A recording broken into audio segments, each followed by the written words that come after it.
Nah, perlu teman-teman ketahui, ini kan kebanyakan di sini rata-rata para business owner, para HR dan sebagainya. Nah, buat teman-teman semua, biasanya atau seringnya yang menjadi ujung tombak sebuah perusahaan itu adalah tim salesnya.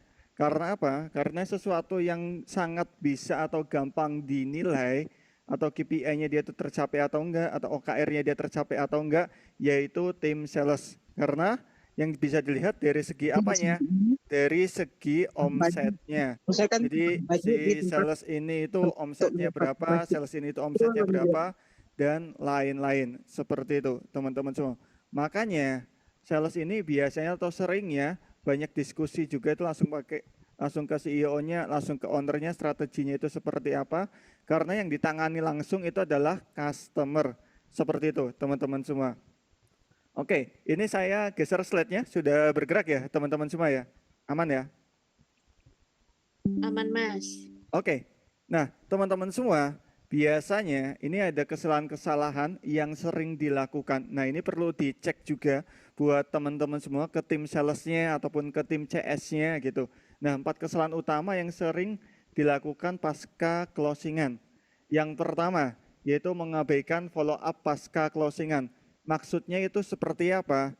Nah biasanya contohnya gini, buat teman-teman yang bisnisnya online gitu kan, setelah after ataupun pasca closingan, teman-teman pernah nggak sih kayak langsung ngasih informasi, selamat malam Kak, untuk barangnya per sore hari ini sudah dikirim dan sebagainya ya.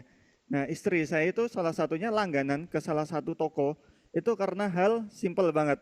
Karena dia ketika akan mengirimkan, walaupun harganya dia itu agak mahal, ketika dia itu akan mengirim, dia itu selalu konfirmasi di kolom chatnya.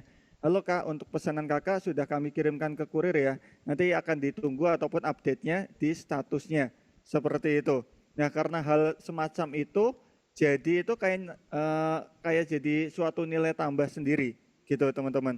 Terus yang kedua, contoh lagi misalnya ketika teman-teman itu contohnya yang bisnisnya langsung ya, yang ketemu langsung ataupun offline langsung gitu ya. Setelah menerima atau memberikan barang, contohnya di apotek ya, ada nggak sih dari kayak kita itu sapaan khusus untuk ke pelanggan kita ataupun ke customer kita. Entah terima kasih Mas, Pak, Bu, syukur-syukur bisa sampai tahu ke namanya juga. Karena biasanya kalau level-level apotek gitu kan, biasanya domainnya itu kayak radius itu 2 sampai 3 kilometer di daerah-daerah itu. Gitu. Terus lanjut lagi, tidak memberikan nilai tambah setelah closing. Oke, contohnya itu gimana tidak memberikan nilai tambah setelah closing? Contohnya buat teman-teman yang ini usahanya di bidang skincare gitu ya. Setelah closing, walaupun misalnya teman-teman gitu di produknya itu udah ada cara pakai dan sebagainya, teman-teman pernah nggak sih kayak follow up lebih lanjut ke customernya atau chat secara langsung ke customernya gitu. Halo Kak, untuk produknya sudah sampai atau belum ya? Apakah ada kendala untuk pemakaian dan sebagainya? Apabila ada kendala, bila berkenan bisa kami bantu ataupun kami bantu konsultasikan dengan dokter ahli. Contohnya seperti itu. Ataupun teman-teman yang di apotek tadi ya, ada Mas Lius dan dokter Stefan dan lain-lain juga. Nah, pernah nggak sih ketika teman-teman itu sudah memberikan obat gitu ya, apalagi teman-teman misalnya punya database-nya dia. Halo Bu, bagaimana Bu? Biasanya kan ada orang itu kayak contohnya kayak saya ya, ketika saya membeli obat gitu ya, ketika saya membeli obat, pasti saya itu selalu voice note ataupun saya benar-benar catat ini tuh anjurannya sebelum makan atau setelah makan. Kadang kan tulisannya nggak kebaca ya, gitu. Tapi ada salah satu apotek itu yang bagus banget ya di Jogja. Dia apotek lokal. Nah, ini dekat rumah juga. Dia apotek lokal, dia tahu juga berupa nomor handphonenya kita. Jadi begitu untuk invoice ataupun bukti transaksi kan biasanya untuk bukti transaksi kita kirimkan lewat WhatsApp ya. Nah setelah itu dia reminder lagi tuh di situ. Remindernya seperti apa? Dia langsung ngasih, oh untuk obat ini jangan lupa ya, untuk pemakaiannya sehari 3 kali, after makan, bla bla bla bla, dan sebagainya. Nah ketika customer itu diberikan nilai tambah seperti itu, dia akan sangat senang, terutama akan, oh ternyata aku diperhatiin ya, nggak cuman dijualin-jualin aja. Contoh lagi, untuk teman-teman yang bergerak di bidang jasa, gitu ya. Contohnya apa? Misalnya di konstruksi kah, di arsitek kah? Pernah nggak teman-teman setelah closing gitu kan? Setelah closing, deal-dealan, gambarnya seperti apa? Nah, Bisa nggak teman-teman, sebenarnya customer itu maunya seperti ini, bla bla bla bla, terus memberikan suggest lebih nih. Oke Bu, sebenarnya dengan budget yang ada, kalau Ibu mau upgrade, mungkin dari Batako gitu ya, ke batu bata karena pertimbangannya seperti ini, seperti ini, seperti ini. Ketika customer itu merasa diberikan advice, itu akan lebih seneng seperti itu teman-teman semua. Terus yang ketiga, tidak menyelesaikan masalah pelanggan dengan cepat. Nah ini jadi warranty banget ataupun jadi note khusus banget buat teman-teman. Banyak banget para CS ataupun dari sales itu yang sering banget ketika ada komplain, ketika ada problem, ketika ada masalah, dia itu kayak pura-pura menyembunyikan atau bahkan nggak disampaikan ke atasan ataupun slow respon banget gitu. Contohnya gini, pernah nggak teman-teman belanja online? Sebenarnya belanja online gitu kan. Oke, barang ini ketika tidak pas atau tidak cocok gitu ya, bisa ditukar ataupun dikembalikan. Akan tetapi ketika akan mengembalikan itu responnya lama banget gitu kan. Apabila mau ditukar SAS dan sebagainya kok kayak nggak kayak slow respon banget gitu. Yang harusnya pas mau beli awalnya gitu ya, bisa kayak balas chat itu 5 menit, tiba-tiba ketika oh ini sebenarnya nggak cocok nih, bisa nggak teman-teman itu selalu fast respon. Dan yang paling penting banget, ada nggak sih kayak semacam maksimal kamu itu harus balas chat, terutama untuk yang komplain-komplain ini tuh berapa lama dan seperti apa gitu. Karena nanti dijelasin juga sama Mas Satya juga, ketika pelanggan komplain, satu pelanggan komplain itu dia mewakili 25 orang yang tidak komplain dan sebagainya. Seperti itu. Terus yang keempat, yang sering terjadi juga buat teman-teman semua. Nah, apalagi yang ini pembeliannya itu bukan repeat order ya, menganggap pelanggan itu sebagai transaksi sekali saja. Jadi ketika dia beli, ya udah langsung aja. Nah, apalagi teman-teman itu yang repeat order. Repeat order itu seperti apa? Yang emang dia transaksinya itu setiap bulan beli. Contoh susu, contoh lagi obat-obat herbal, dan lain sebagainya. Ataupun pakaian, fashion, dan lain-lain gitu ya.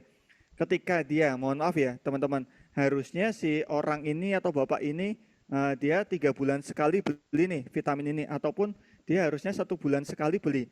Kenapa ya kok dia nggak beli?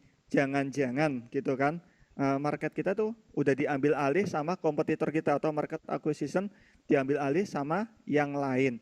Seperti itu teman-teman semua. Jadi sebagai note banget buat teman-teman yang di repeat ordernya itu berapa persen sih? Seperti itu. Jangan-jangan saat ini teman-teman fokus banget sama klien-klien baru, terutama yang produknya repeat order gitu ya. Tapi justru yang klien lama yang harusnya repeat ordernya malah rendah banget gitu. Berarti ada sesuatu dalam tanda kutip ya, ada salah satu yang harus diperhatikan di dalam bisnis ataupun di tim salesnya teman-teman semua. Apa nih yang membuat gak bagus dan sebagainya gitu. Nah, salah satu yang jadi concern juga buat teman-teman semua, kadang kan kita kayak nggak menganggap ya sebenarnya tim R&D itu butuh nggak sih? Karena kan kita kalau kita mempunyai produk sendiri ataupun brand sendiri, itu sangat penting banget. Gimana sih caranya produk kita itu bisa semakin bagus? Nggak apa-apa perbaikannya itu 1%, 1%, 1% setiap hari, tapi benar-benar paling bagus, paling bagus, paling bagus. Karena kalau udah produk fit itu akan enak banget sih untuk marketingnya, gitu teman-teman semua. Nah ini ada 2 jenis tipe sales yang biasanya kita ketahui juga buat teman-teman semua. Ada yang satu itu tipe hunter, yang kedua itu tipe farmer. Maksudnya gimana? Kalau yang tipe hunter itu emang dia tugasnya itu dari dia leads baru datang ataupun dari sesuatu, contohnya ya, apakah dia pelanggan baru. Nah itu tipe-tipe yang hunter. Nah setelah dia itu closing, justru di sini adalah tipe farmer teman-teman. Tipe farmer itu gimana? Ya layaknya seorang petani. Seorang petani itu harus gimana? Ya dia mulai nanam dulu, mulai mupuk dulu, terus gimana caranya dia bisa panen, seperti itu. Nah yang akan saya bahas lebih banyak itu tipe yang kedua, karena tipe yang pertama ini banyak banget di perusahaannya teman-teman, tipe hunter, tipe hunter, tipe hunter. Nah yang kedua ini jarang sedikit dibahas ataupun diperhatikan. Kadang sudah dijalankan, cuman ada beberapa faktor juga yang di sini justru malah teman-teman itu aku udah bener belum sih ya ini farmer dan sebagainya gitu. Oke, teman-teman semua, ini ada beberapa untuk strategi farmer dibedakan menjadi 4 poin utamanya buat teman-teman semua. Nah, yang pertama teman-teman itu harus tahu terlebih dahulu pola panennya itu seperti apa. gitu. Maksudnya gimana? Pola panennya seperti apa? Jadi produknya teman-teman itu, oke, saya ini panennya adalah 3 bulan sekali. Produkku ini sebenarnya panennya adalah 1 tahun sekali. Ataupun produkku ini sebenarnya tiap bulan juga bisa panen mas, karena produk-produk repeat order. Atau malah teman-teman ini produk yang beli putus, contohnya gitu ya. Beli putus itu gimana? Ya berarti kayak klinik sunat, kan berarti teman-teman beli putus gitu ya. Nah tapi di sisi lain, jadi teman-teman harus tahu terlebih dahulu nih. Pertama, teman-teman itu produknya repeat order atau enggak gitu. Terus yang kedua, ada enggak produk-produk yang bisa upselling ataupun cross selling ke produk yang lainnya gitu. Terus yang ketiga, ini yang emang jarang banget diperhatiin juga sama para teman-teman semua. Yang ketiga adalah berupa rekomendasi. Maksudnya gimana rekomendasi? Walaupun dia beli putus, bisa nggak dia kayak ngerekomendasiin ke teman-temannya? Karena apa? Karena sekarang mungkin teman-teman udah main di sosial media juga, udah banyak platform juga, baik di TikTok ataupun Instagram gitu. Ketika teman-teman itu bagus sedikit, itu kayak viralnya itu cepat. Tapi ketika teman-teman itu nggak bagus sedikit, FYP-nya jauh lebih cepat gitu. Karena apa? Karena pada dasarnya customer ataupun orang itu nggak mau terjebak di lubang yang sama gitu. Jadi ketika ada brand yang mohon maaf ya sedikit kepleset ataupun sedikit jatuh, gitu FYP-nya itu pasti bakal cepet banget gitu. Kayak kemarin ada salah satu bis yang dia sempat viral juga. Dia dari arah Jawa Tengah, dari arah Semarang, tapi karena dia di Semarang itu dia terlambat sampai 2 jam, gitu. Akhirnya ada salah satu penumpang yang dia posting di TikTok, harusnya dia itu nyampe di daerah Tangerang itu jam 5 pagi gitu. Tapi qadarullah malah nyampainya itu jam 7 pagi. Seperti itu dengan panjang cerita dan sebagainya. Akhirnya apa? Reputasi bisnya juga jatuh, sekarang juga jadi sepi. Padahal awalnya itu begitu ramai banget teman-teman. Seperti itu. Terus, nah strategi farmer lagi itu apa? Jangan sampai teman-teman itu ngeblas secara barbar juga. Gini, teman-teman maksudnya gimana? Sering kali kayak, oh bisa nggak sih kayak kita punya 1000 database nih, ya udah kita blast-blastin aja terus setiap hari. Padahal gitu ya, ketika saya tanya ke teman-teman semua ya, teman-teman seneng nggak sih ketika di nomor HP-nya ataupun nomor WhatsApp-nya tiba-tiba tiap hari itu diblasin terus sama produk tertentu ataupun produk tertentu gitu. Pernah tadi saya juga kemarin baru diblas sama salah satu brand fashion gitu kan. Tiba-tiba hari ini diblas lagi. Atau mungkin teman-teman yang haji dan umroh gitu ya. Padahal si bapak ini tuh baru aja pulang umroh di bulan Agustus kemarin. Tiba-tiba CS-nya langsung ngeblas lagi nih dengan paket promo dan sebagainya yang nggak bakal closing juga karena kan bapaknya nggak bakal berangkat lagi juga di September gitu. Bisa jadi mungkin berangkatnya 6 bulan lagi ataupun 1 tahun lagi. Walaupun rekomendasi, dia pasti bakal cerita juga ke teman-temannya itu. Ini agen itu bagus banget, ini travel itu bagus banget. Terus yang ketiga, nah ini bisa nggak teman-teman itu jaga komunikasi dan hubungan personal. Maksudnya gimana? Berarti teman-teman itu kayak dari segi CS-nya ataupun kalaupun masih dipegang sendiri-sendiri sama ownernya ataupun sama CEO-nya gitu ya. Teman-teman bisa nggak kayak ngajakin si customernya ini ngopi, ngumpul, tapi nggak dijualin gitu ya, bener-bener murni ngopi, ngumpul, ataupun teman-teman bisa nggak kayak sering-sering gitu kan, kayak gimana kalau dari saya sendiri gitu ya, terutama saya itu banyak banget ibu-ibu terutama ya, banyak banget kalau dari saya itu yang suka ngobrol curhat itu ibu-ibu. Nah, target dari saya gimana sih caranya si ibu-ibu ini tuh bisa kayak curhat, tiba-tiba curhat, entah masalah apapun, tiba-tiba kayak, Mas, aku pengen ngobrol dong, pengen cerita dong gitu. Kayak bisa tiba-tiba nelfon 40 menit, 1 jam, 30 menit gitu. Ya ngobrol-ngobrol apapun itu, tiba-tiba kayak pengen ngobrol, pengen cerita, dan sebagainya gitu. Terus yang keempat, nah ini yang kalaupun teman-teman punya produk yang emang bisa riset R&D juga, yang emang produknya adalah produk sendiri, bisa nggak kayak teman-teman itu ngelibatin dari customernya itu untuk R&D produk barunya gitu. Sebenarnya oke, kalau dari segi makanan gitu ya, oke aku mau bikin cake ataupun varian rasa baru. Nah ketika teman-teman itu udah jalin hubungan personal yang bagus, komunikasi yang bagus, Nah, teman-teman kayak bukan cuman sekedar kasih link aja, terus kayak ngejelasin terlebih dahulu dengan benar-benar disapa dengan namanya, bukan bukan dengan kayak yang asal broadcast gitu ya.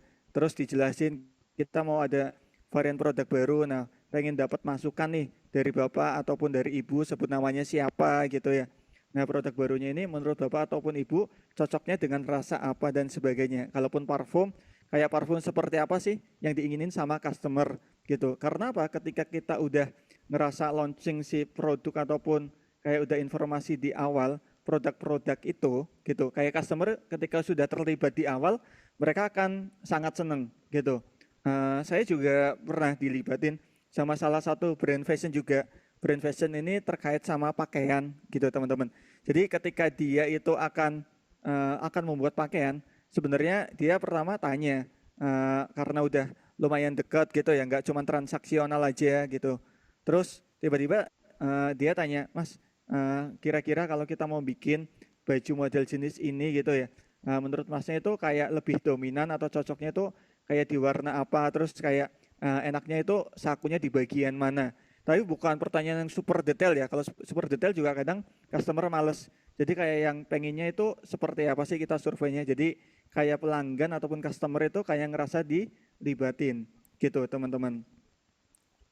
Oke, nah ini kalau di summary secara overall, jadi yang pertama teman-teman itu harus menabur benih. Jadi emang harus benar-benar bangun pondasinya seperti apa, hubungan dengan pelanggan ataupun customer, apalagi teman-teman itu yang B2B. Karena B2B itu pada prinsipnya usernya itu siapa atau penggunanya itu siapa, terus decision makingnya itu siapa ataupun pembuat keputusannya siapa, plus yang influence dari departemen lain itu siapa.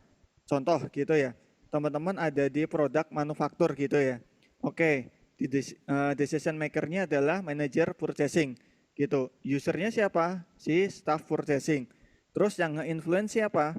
Oh, dia bisa dari departemen engineering, bisa dari departemen quality, ataupun dari departemen product planning ataupun PPAC. Biasanya teman-teman nyebutnya seperti itu. Nah, ketika tiga-tiganya itu udah bisa dipegang, itu akan enak banget ketika teman-teman masuk ke B2B. Karena biasanya B2B itu ketika sudah masuk sekali, itu akan lebih enak lagi sih.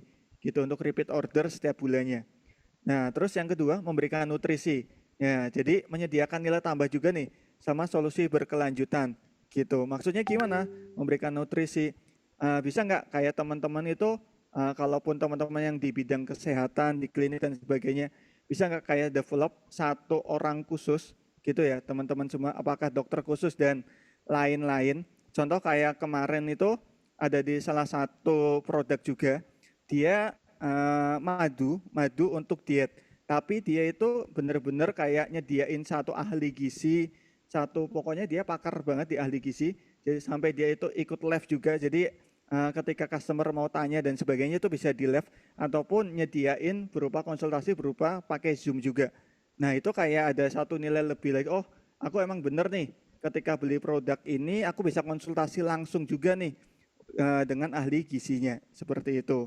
Terus yang ketiga, intinya itu memupuk pertumbuhan. Jadi mengembangkan hubungan menjadi kemitraan strategis. Jadi udah kayak bestie, udah kayak teman. Kalau tahu teman-teman tahu Zimot, 7 sampai 11 kali touch point itu mau ditawarin apapun juga akan semakin enak gitu. Jadi semakin teman-teman itu bukan transaksional ketika ketemunya.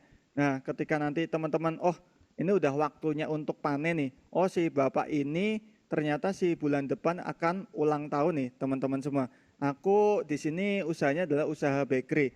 Oh berarti aku hamin 1 bulan ataupun hamin 2 bulan udah ancang-ancang untuk reminder dan sebagainya biar dia nanti order kue ataupun order snack ya ke tempat kita.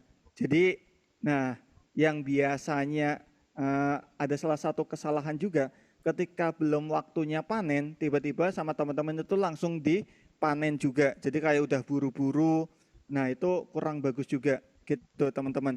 Jadi overall buat teman-teman semua di sini emang ada 2 strategi baik dari hunter, baik dari farmer juga. Dua-duanya bagus, dua-duanya berkesinambungan juga. Tinggal bagaimana kita bisa memaksimalkan after closingnya. Semakin kita bisa memaksimalkan, semakin besar juga tingkat panennya kita. Gitu teman-teman semua. Terima kasih banyak. Saya kembalikan terlebih dahulu ke Mbak Desi ataupun Mbak Eng. Silahkan Mbak Desi, Mbak Eng. Oke, siap. Thank you, thank you. Wah, menarik nih teman-teman semuanya. Kita belajar bareng Mas Arul di pembukaan nih, bareng Mas Arul gitu ya tentang sales. Jadi di sini ada tipe farmer, ada tipe ini ya Mas ya tadi ya, yang hunter gitu teman-teman. Ya Mas Arul, sorry, teman-teman apakah ada yang ingin tanya sebelum nanti sesinya Mas Satya atau ini nih? Zimut tuh apa Mas? Mas Arul, boleh mungkin dijelaskan sedikit Zimut itu apa? Siap. Sebentar Mbak, saya nyolok dulu sebentar ya Mbak ya. Oke, siap, boleh.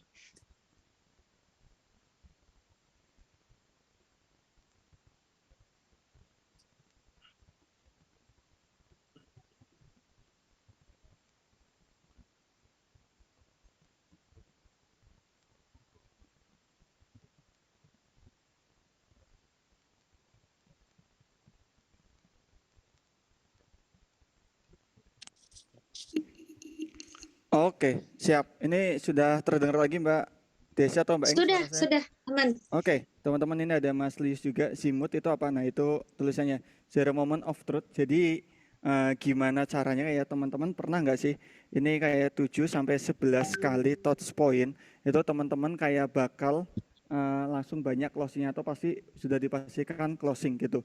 Oke, caranya gimana Mas? Apakah kita harus ketemu ngobrol 7 kali? Itu salah satu cara yang manual. Bisa nggak dengan cara cepat?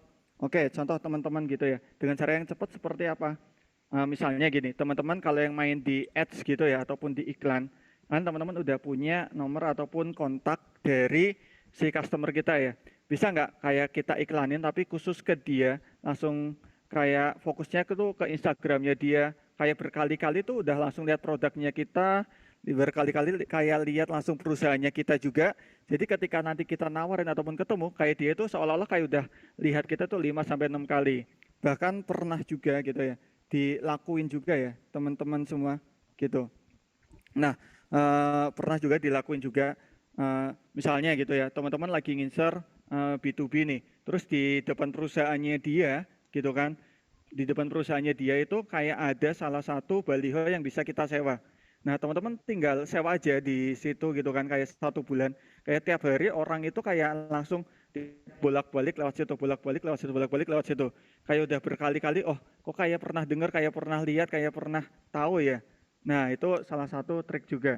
Ataupun teman-teman pernah juga nggak sih ketika akan beli mobil dan sebagainya gitu ya. Ketika udah ketemu sama salesnya, kontak-kontak dan sebagainya, ketika teman-teman itu udah ngobrol gitu ya, teman-teman semua udah ngobrol bla bla bla, terus minta diskon tambahan gitu. Nah, terus si salesnya ini, oke, bentar ya Pak atau Bu gitu ya. Nanti saya tanyakan terlebih dahulu ya ke atasan saya. Sebenarnya mereka ataupun dia udah tahu juga bottomnya itu di berapa, maksimal price-nya itu di berapa. Tapi kayak dia itu harus ke belakang dulu, nggak lama terus ke kita lagi. Kayak biar apa? Biar dia itu nambah touch point lagi, gitu sih teman-teman. Kayak ngincer calon istri ya, Mas lewat depan rumahnya berkali-kali. Betul Bang Rosi. Ini Bang Rosi banget nih dulu nih. Oke. Kayaknya ini Mas, beberapa teman-teman di sini sudah pernah melakukan, cuman mungkin tidak tahu istilahnya ataupun mungkin dari ini kan lebih ke sales statistik juga ya Mas ya, berarti ya Betul, touching betul. point yang ada di sini gitu. Nanti ada di share biasanya sama Mas Satya sales statistiknya. Orang akan closing itu ke berapa kali nih di pertemuan ke berapa kali gitu. Oke, siap. Teman-teman yang lain apakah ada yang ingin ditanyakan? Atau nanti boleh ya Ada. Mas, ini kalau semisalkan ada yang ingin bertanya secara langsung sama Mas Arul, boleh banget nanti bisa japri Mas Arul. Nomornya Mas Arul berapa nih Mas? Siapa tahu teman-teman ada yang mau konsultasi nih tentang sales dan lain-lain gitu. Oke, Siap. nih teman-teman ya, langsung bisa di ini japri nanti Mas Arul kalau semisalkan nanti ada di Jogja ataupun Mas Arul lagi ada di Jakarta gitu, boleh banget nanti bisa, kopdar gitu, ngobrol-ngobrol sama Mas Arul. Oke, siap. Nah, di sini Mas Satya sudah sudah hadir ya. Oke, thank you Mas Arul sudah sharing-sharing di webinaran. Nanti kita akan undang Mas Arul lagi teman-teman untuk sharing-sharing mungkin di webinar Kamisan kali ya nanti ya. Nanti akan kita share infonya di grup seperti itu.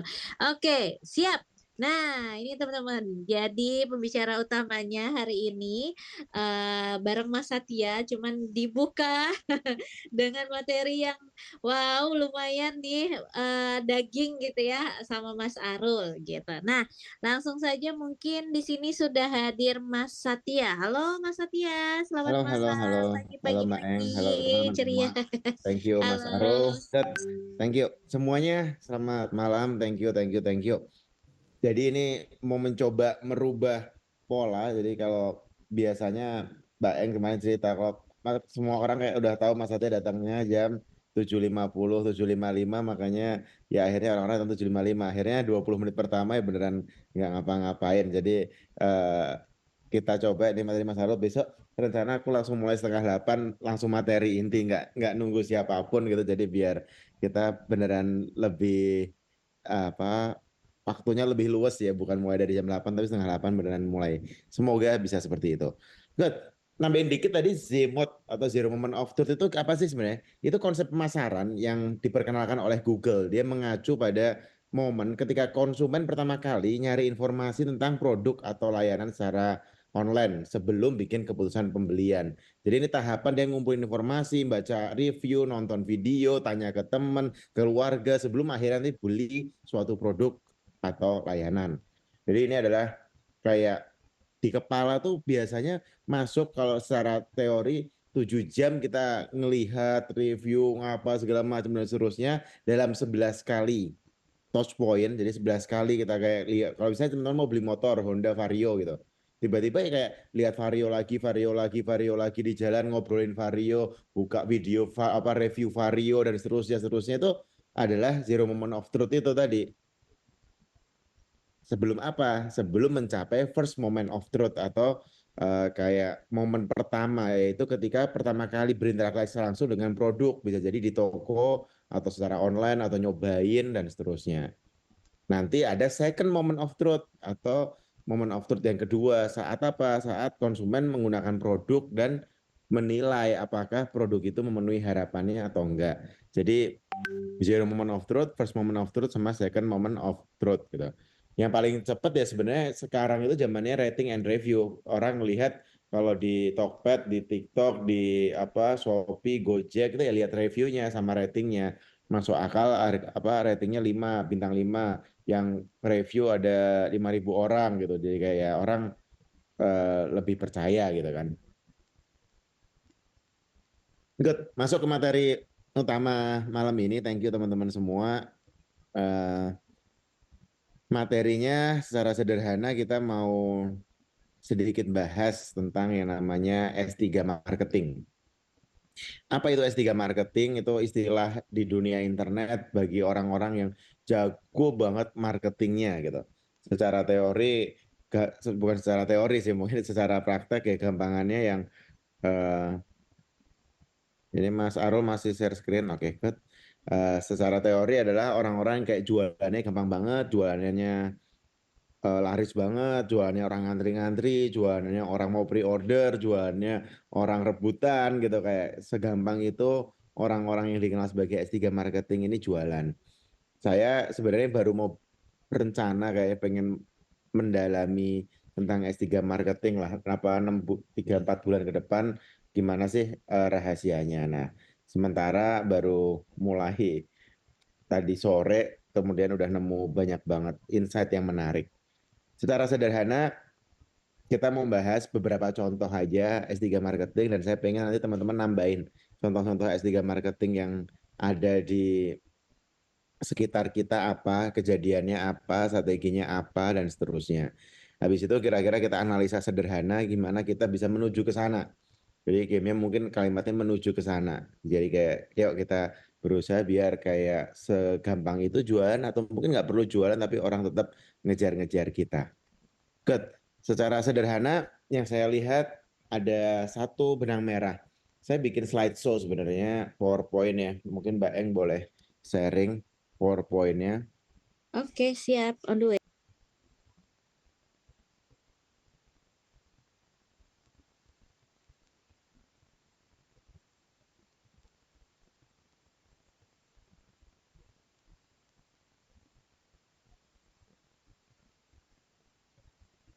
Oke, sorry Mas. Ntar aku ini dulu ya, ganti koneksi sebentar. Oke, good. Saya lanjut langsung aja. Jadi teman-teman, secara sederhana ketika saya tangkap ada beberapa teknik S3 marketing. Tapi one of the best yang saya pikir harus kita lakuin, ini yang pertama adalah menciptakan yang disebut dengan wow product atau produk yang wow banget gitu. Jadi produk-produk ini adalah yang kayak orang tuh bakal shut up and take my money kalau bahasa meme-nya itu. Jadi kayak udahlah sini gue beli gitu. Itu kayak produk-produk yang luar biasa. Makanya ketika Steve Jobs misalnya contoh dia bikin produk-produknya Apple dari zaman Macintosh, dari mulai zaman iPod, iPhone sampai apa MacBook sampai iPad dan seterusnya itu selalu terbaik. Kenapa? Karena dia benar-benar ngamuk di situ bikin handphone iPhone itu adalah handphone yang melompati zamannya waktu 2007 dikenalin. Masih pakai BlackBerry, masih pakai Nokia, tiba-tiba ada iPhone, bisa ada apps-nya, nggak pakai keyboard dan seterusnya itu karena dia ngamuk banget gimana bikin handphone terbaik di dunia. Karena handphone terbaik di dunia, ya laris banget gitu. So far iPhone itu udah terjual lebih dari 2 miliar unit loh. 2 miliar itu kan kalau penduduk dunia 8 miliar kayak seperempatnya 25% penduduk dunia pernah beli iPhone 2 miliar unit terjual. Kenapa? Karena dia ngamuk banget di situ. Itu juga yang dia bilang Steve Jobs sangat-sangat fokus memperbaiki produk, bodo amat dengan yang lain. Produksi dia oper, jualan kadang dia oper, semuanya dia oper. Pokoknya dia fokus bikin produk yang terbaik gitu. Contoh lagi misalnya si Space apa Elon Musk. Elon Musk sebenarnya yang dia lakukan adalah gimana caranya dia bikin produk terbaik juga. Tesla ketika dia bikin launching yang model 3 itu adalah langsung kayak lebih dari 400.000 unit pre-order. Pre-order itu bukan pre-order nunggu seminggu 2 minggu. Pre-order itu dia belum bikin pabrik, dapat duit dari customer, baru dia bikin pabriknya, baru dia bikin mobilnya. Tapi karena mobilnya melampaui zaman ya dia ngamuk banget untuk bikin apa mobil listrik yang desainnya bagus, baterainya jarak jauh dan seterusnya. Mau nggak mau akhirnya kayak ya selaris itu gitu. Bahkan untuk pre-order nunggu bertahun-tahun pun orang mau. Jadi game pertama yang saya lihat adalah gimana kita perbaiki terus, perbaiki terus, perbaiki terus. Apa yang bisa kita perbaiki? Apapun dari produk kita. Jadi gimana cara sederhananya ya pelajari. Pelajari dari siapa? Dari customer kita, cari tahu, minta kritik, minta masukan dan seterusnya. Pelajari dari kompetitor kita, baik yang di terdekat ataupun terbesar sedunia, apa yang mereka lakukan gitu kayak oh iya misalnya teman-teman restoran, cari restoran terbesar di dunia siapa? Misalnya McDonald. Apa sih yang bikin McDonald laris? Apa yang sih bikin McDonald cepet dan seterusnya? Ngamuk banget perbaikan itu jauh lebih efisien dibanding kita kayak sibuk memasarkan produk yang tanda kutip kurang berkualitas atau kurang bermutu atau kurang bagus gitu. Itu banyak orang sibuk tadi budget marketing misalnya 5 miliar per bulan gitu. Tapi budget R&D mungkin cuma 50 juta. Mending budget R&D-nya 4 miliar gitu. Itu nanti bisa produk lebih bagus, marketingnya semiliar itu cukup gitu. Kira-kira tuh sebenarnya sesederhana itu yang terjadi tapi banyak orang lupa. Seperti yang kalau saya ngasih contoh tuh adalah kalau misalnya ada satu orang, misalnya Mas Julian lagi nyari jodoh gitu, apa dari zaman misalnya kuliah gitu, setahun kenalan sama si A, terus akhirnya ketika PDKT nembak ditolak gitu. Apa 2 tahun kenalan sama si B gitu, antar jemput kampus, antar jemput kosan dan seterusnya, tapi ternyata waktu mau apa ngelamar orang tuanya calon mertuanya nggak setuju dan seterusnya 3, 4, 5 kali akhirnya yang keenam setelah 7 tahun baru nikah. Itu kan kayak something yang dibilang hunter tadi, seorang yang kejar-kejaran gimana cara dapetin customer. Tapi kalau si Mas Julian ini ya, dia fokus. Oh ternyata aku harus memperbaiki komunikasiku. 6 bulan dia belajar cara komunikasi, jadi orang yang supel, menyenangkan, asik, seru gitu. Oh 3 tahun dia pagi siang malam bangun bisnis, kerajaan bisnis sampai akhirnya punya duit banyak banget. 2 tahun dia fokus untuk misalnya ngapalin Quran 30 juz. 6 bulan dia fokus untuk six pack berat apa tubuhnya dan seterusnya. Akhirnya dia jadi pribadi apa produk tanda kutip yang sangat berkualitas sehingga ketika nyari jodoh semua orang rebutan karena sangat berkualitas. Gamenya selalu di situ sebenarnya. Jadi seru. Oh saya gosong banget ya. Habis naik gunung 4 hari gosong terbakar. Good. Nah itu contoh yang pertama bahwa apa semua yang terbaik itu saya ngerasa salah satu jurusnya adalah bikin produk yang wow banget. Cara bikin produk yang wow banget adalah yang pertama minta kritik dari customer kita. Yang kedua, apa yang kita lakukan, pelajari kompetitor kita. Lihat produk dia, lihat harga dia, price-nya, lihat packaging dia, P-nya, packaging, lihat apa prosesnya, bisnis prosesnya, customer experience-nya, layanannya, dan seterusnya. Lihat apa namanya people-nya, orang-orang di sana gimana cara melayani orang, cara jawab, cara jualan dan seterusnya. Apa lihat pokoknya semua P-nya itu dilihat dari siapa? Dari mungkin 5 atau 10 kompetitor kita ataupun orang yang ngejual produk sejenis. Hal-hal itu bikin kayak kita jadi sederhana banget sih. Kayak misalnya si Pepsi pernah bikin Pepsi Challenge namanya, di mana blind test. Ada 2 botol ditutup semua, orang minum ternyata yang lebih enak yang Pepsi dibanding Coca-Cola. Hanya dengan bandingin gitu karena memang produknya lebih enak di mata customer, penjualnya langsung naik signifikan. Itu salah satu kampanyenya Pepsi waktu itu. Good. Yuk kita pakai slide.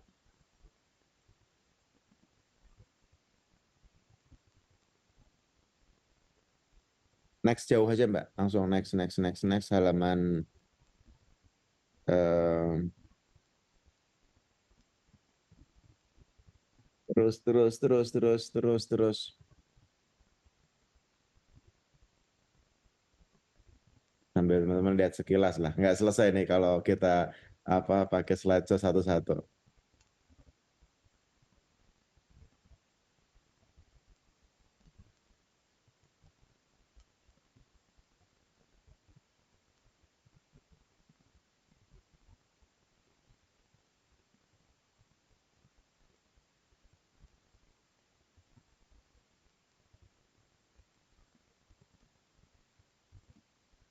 Terus Mbak, terus jauh. Halaman 57.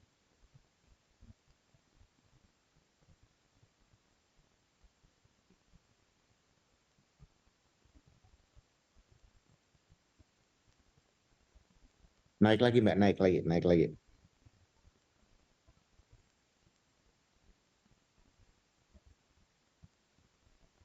Lima puluh tujuh.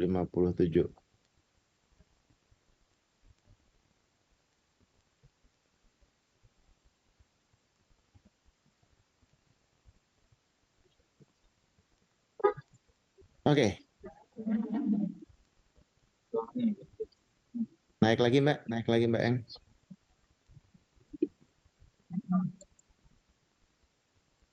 Terus sampai Apple. Oke, good. Teman-teman, kita mulai. Jadi tadi udah pembukaan dikit. Kenapa ada orang-orang yang jualnya gampang banget? Kenapa ada orang-orang yang pusing banget gimana cara jualan? Jadi ini yang mau kita bahas di sini. Sekarang,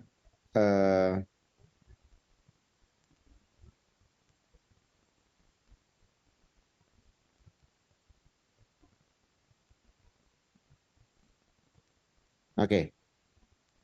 Yang pertama tadi saya udah bilang Apple jago banget bikin produk yang desainnya elegan, kualitasnya tinggi, fiturnya keren, produknya premium dan seterusnya. Dia dan bikin peluncurannya terbatas, ada pre-ordernya dan seterusnya. Dia bikin ekosistem terintegrasi dengan iOS, App Store, iCloud. Jadi ngunci konsumen kalau udah pakai produk Apple, Apple aja.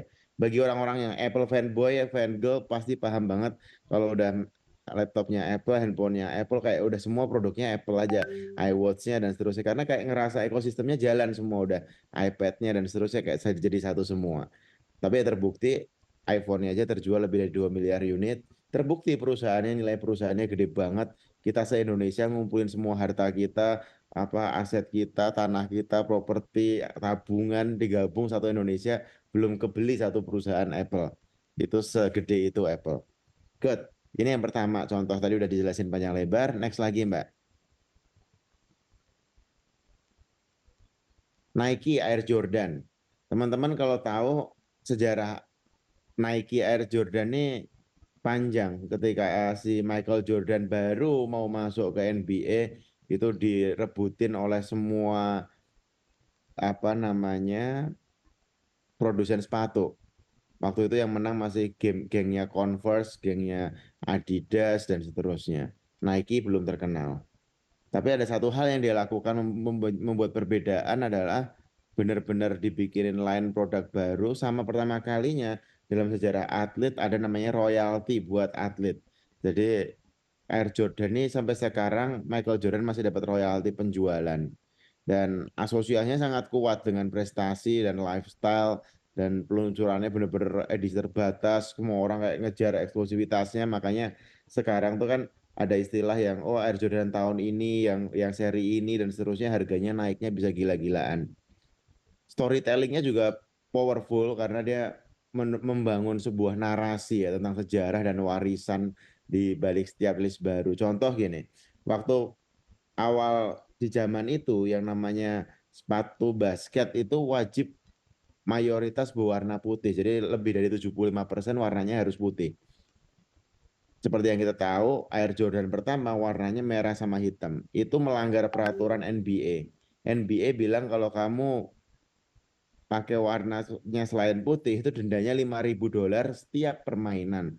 $5.000 plus minus 70 apa 80 juta lah sekarang. Eh, tiap permainan. Menariknya orang Nike waktu itu bilang, "Oke, kita bayar dendanya."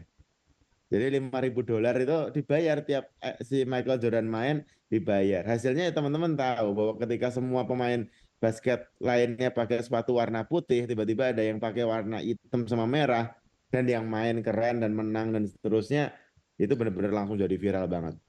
Sampai sekarang itu masih terjual dengan omset lebih dari 3 miliar per tahun. 3 miliar dolar atau kira-kira 50 triliun per tahun. Jadi dia bikin narasinya, narasi storytelling bahwa ini tuh dipakai oleh pemain terbaik di dunia dan berani tampil beda dengan storytelling melawan kan waktu itu putih tuh dibakar orang kulit putih padahal yang main basket orang-orang kulit hitam semua Pak. Jadi kayak booming-boomingan seperti itu seru banget. Good, next Mbak. Coca-Cola waktu itu. Jadi ini saya coba cerita yang gede karena sebenarnya di Indonesia banyak banget cerita-cerita kayak gini yang apa teman-teman saya juga banyak banget yang bisa jual misalnya skincare terjual 50.000 pieces setiap hari dan seterusnya. Hal-hal itu terjadi juga. Tapi karena apa namanya bongkar dapur temen ya nggak enak, kita pakai contoh-contoh yang gede aja tapi filosofinya mirip plus minus. Coca-Cola waktu itu bikin Share a Coke campaign. Itu kayak bikin nama-nama populer daripada semua botol-botol Coca-Cola. Jadi misalnya kalau di Indonesia ya Ahmad, Budi, Siti, Ani, Desi, Dian, seterusnya itu ditulis di situ. Akhirnya semua orang sharing terus ngasih ke temennya dan seterusnya. Dan di seluruh dunia kalau di apa misalnya Amerika ya nama-nama Alex, Jessica, Jennifer, Andy dan seterusnya itu kayak bener-bener viral banget saat itu. Dan benar saat kampanye berlangsung itu naik 2% omsetnya. 2% jangan dipikir kecil karena si Coca-Cola itu udah 200-an triliun setahun. Jadi kalau 2% tuh naiknya 4 triliun. Jadi kayak naik 4 triliun dengan satu konsep sederhana itu menurut saya luar biasa. Kenapa? Karena ini masuk ke ilmunya Jonah Berger. Dia ngajarin ilmu contagious. Contagious itu apa? Mendorong konsumen untuk bisa saling sharing. Kayak pengen pamer nih ada namamu di sini, dia kirim ke teman-temannya. Di sosmed, terus teman-teman yang dikirim mungkin akan posting di sosmed, nama gue dijadiin brand ambasadornya Coca-Cola dan seterusnya.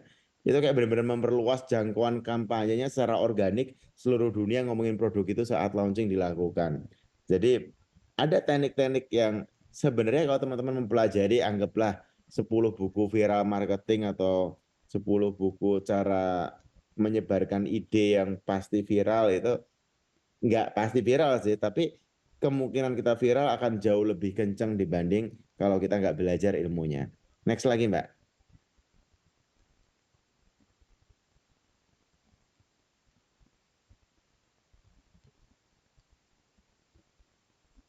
Next. Oke, ini yang tadi saya udah jelasin juga bahwa Elon Musk tuh kerjaannya selalu gitu. Dia bikin produk yang bagus banget, terus dia ceritain aja. Ceritanya juga santai dan semua orang berebut buat beli. Ketika dia Tesla bilang mobil ini jauh lebih efisien, kalau mau ngecas di Tesla gratis seumur hidup dan seterusnya dan seterusnya dan seterusnya, semua itu kayak bikin orang bilang, dah gue beli Tesla aja gitu dan seterusnya. Ketika dia bikin Solar City atau eh, panel surya yang benar-benar jauh lebih bagus dibanding genteng biasa gitu, jadi kayak tapi kelihatannya seperti genteng biasa dan harganya lebih murah dibanding genteng biasa. Dan sekalinya kita pakai solar panel itu kita nggak perlu pakai listrik lagi, bayar listrik lagi seumur hidup. Jadi itu kayak se-powerful itu sebenarnya dia bikin produk. Termasuk SpaceX misalnya, dia bikin roket yang bisa dipakai lagi, itu kayak mengurangi biaya untuk keluar angkasa lebih dari 90%. Atau misalnya dia bikin Starlink, produknya cuma satu, tapi dibikin banget sampai orang tuh kayak udahlah pakai Starlink aja. Harga per bulannya lebih murah dengan bandwidth seperti itu dan lebih reliable dan seterusnya dan seterusnya. Tiba-tiba ya sedunia pakai, termasuk masuk ke Indonesia ya semua orang langsung berebut. Good, next lagi.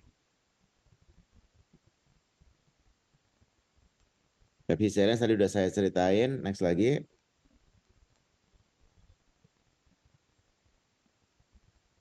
Indonesia, mungkin kalau teman-teman paham saya cerita yang brand gede aja. Indomie misalnya. Indomie siapa yang nggak kenal? Lebih dari 15 miliar bungkus terjual setiap tahun. 15 miliar pieces terjual setiap tahun. Kalau kita pikir itu kayak keajaiban dunia, enggak juga. Karena saya tahu orang-orang dalam Indomie benar-benar gimana riset marketingnya masih dipikirin sampai sekarang. Gimana bikin-bikin loyalitas merek yang kuat, pakai iklan nostalgia, kampanye menyentuh emosi, dan seterusnya. Termasuk saya baru tahu juga bahwa ternyata kalau kita teman-teman hujan-hujan terus kayak kepikiran makanan apa yang paling enak, hampir semuanya itu kayak bilang, oh enaknya kalau hujan-hujan itu Indomie rebus gitu. Pakai telur, pakai cabai gitu, itu kayak yang enak banget. Ternyata itu adalah campaign yang dilakukan oleh orang-orang Indomie tanpa orang sadari, dia itu masuk bawah sadar ke manusia bahwa oh kalau hujan-hujan enaknya makan Indomie rebus gitu. Itu kayak dimasukin sampai saya percaya itu adalah keinginan saya. Ternyata itu setelah saya pelajari adalah cara mereka ngiklan. Jadi sepowerful itu sih. Termasuk bikin preferensi lokal dan seterusnya. Sari roti itu penjualnya triliunan juga. Kita nggak pernah lihat iklannya mungkin, tapi dia jago banget bikin teknologi produk massal. Jadi rasanya sama, produknya diterima, harganya masuk dan seterusnya. Distribution networknya ada di semua supermarket, minimarket seluruh Indonesia dan seterusnya. Ini contoh aja. Wardah juga sama. Kita pikir dia kayak ya memang awalnya mulainya rumahan, tapi sekarang jadi perusahaan dengan eh, apa istilahnya make up, fashion, beauty terbesar skincare terbesar se Asia Tenggara. Skalanya gede banget. Apa yang bikin dia jadi sangat viral atau S3-nya? Yaitu dia menargetkan pasar muslim dengan produk kosmetik halal yang pertama di Indonesia. Dia bikin industri halalnya. Dia ngajarin semua influencernya untuk yang pakai hijab dan seterusnya. Dia bikin gerakannya. Dia bikin master plan-nya dan seterusnya. Bertahun-tahun digarap dan sekarang dia kayak market leader dan seterusnya. Next, lagi.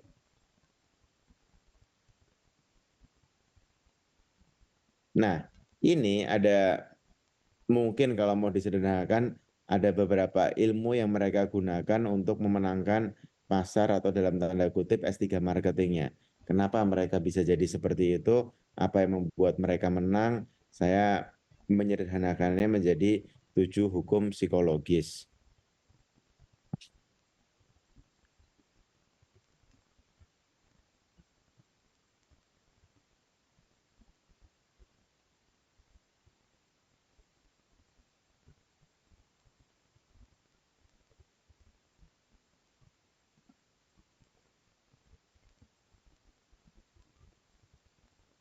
Oke.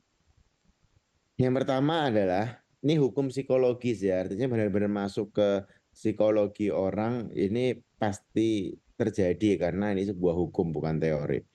Eh,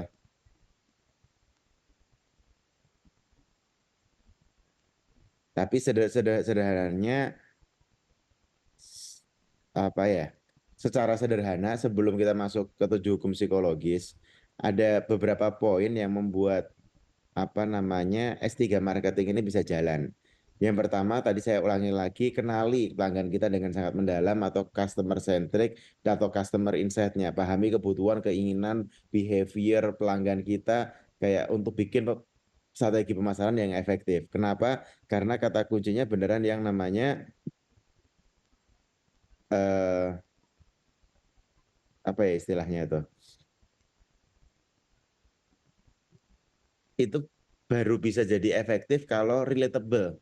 Kalau kita tiba-tiba nggak ada angin, nggak ada hujan, bikin kayak gitu, itu kayak orang, kayak marketing apapun orang nggak akan paham. Tapi kalau kita memahami customer kita dengan sangat detail, itu baru bisa benar-benar eh, relate banget sama mereka.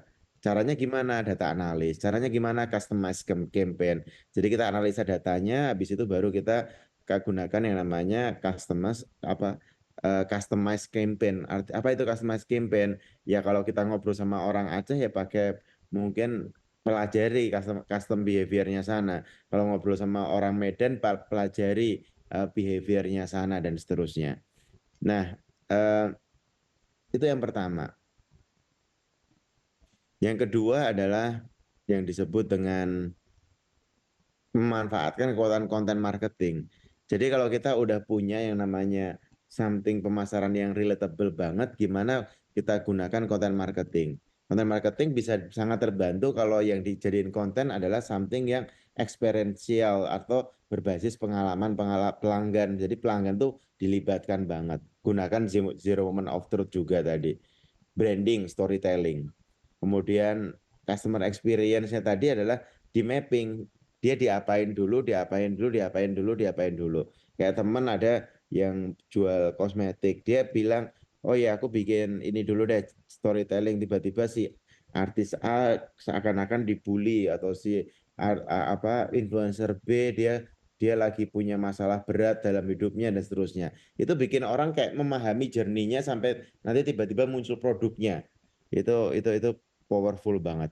Dan apa ya? Nanti ada customer advokasi juga, sesederhananya siapa yang ditugaskan untuk menggerakkan pelanggan dan seterusnya.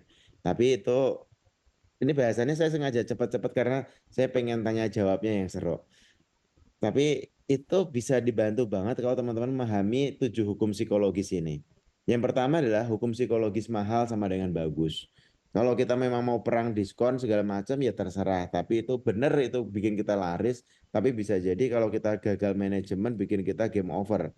Karena banyak orang yang bakar duit, bahkan subsidi, bahkan jual rugi karena berharap nanti kalau dia jadi customer loyal baru nanti dia ngambil untung. Tapi ternyata sampai ujung pun dia belum pernah dapat untung karena customer ketika ditawarin yang lebih murah lagi di tempat lain dia pindah lagi.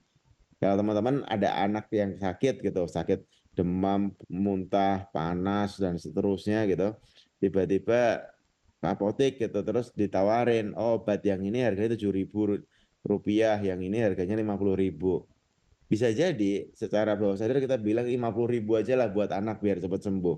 Padahal sebenarnya isi obat itu bisa jadi sama persis gitu. Bahkan si apotekernya juga bilang sama persis, bedanya ini generik, ini non generik dan seterusnya. Itu yang biasa terjadi. Jadi kayak Apple dia jual ya premium, ini limited, spesial. Itu bikin orang kayak kalau asumsi manusia sederhananya kalau lebih mahal itu sama dengan lebih bagus. Saya pribadi juga sama sampai sekarang bilang ke keluarga, bilang ke teman-teman anak kantor kalau bisa beli produk yang eh, bagus, berkualitas. Salah satu cara ngecek bagus atau enggaknya harganya mahal atau murah gitu. Kalau murah saya kayak sederhananya nggak percaya kalau itu adalah produk yang bagus gitu. Dan itu ternyata di mata customer sama gitu. Oh kalau mahal sama dengan bagus. Bahkan di level paling dewa sekalipun kalau teman-teman tahu, oh kenapa tas Hermes misalnya harganya Birkin 120 100 apa 180 juta gitu. Karena orang berpikir oh kalau ini mahal berarti bagus, berarti berkualitas dan seterusnya. Padahal mungkin kalau diurai bikinnya nggak sampai nggak sampai 10 juta, nggak sampai 50 juta, mungkin nggak sampai 30 juta, tapi dijualnya harga 180 jutaan. Tapi orang udah kayak ya udah ini brand mahal, brand bagus dan seterusnya. Itu asumsi orang pertama. Jadi bisa jadi kalau mau ngilangin perang harga, malah kita dobelin harga kita, triplein harga kita, biar apa? Biar kita punya ruang untuk bikin value, benefit, manfaat, ataupun kayak kualitas dari produk kita. Kita akan nemu segmen pasarnya. Anda jual tas harga 100.000, ada yang beli. Anda beli jual tas 1 juta, ada yang beli, 10 juta ada yang beli, 1 juta ada yang beli. Terserah, tinggal tentuin mau target marketnya yang mana. Next, Mbak.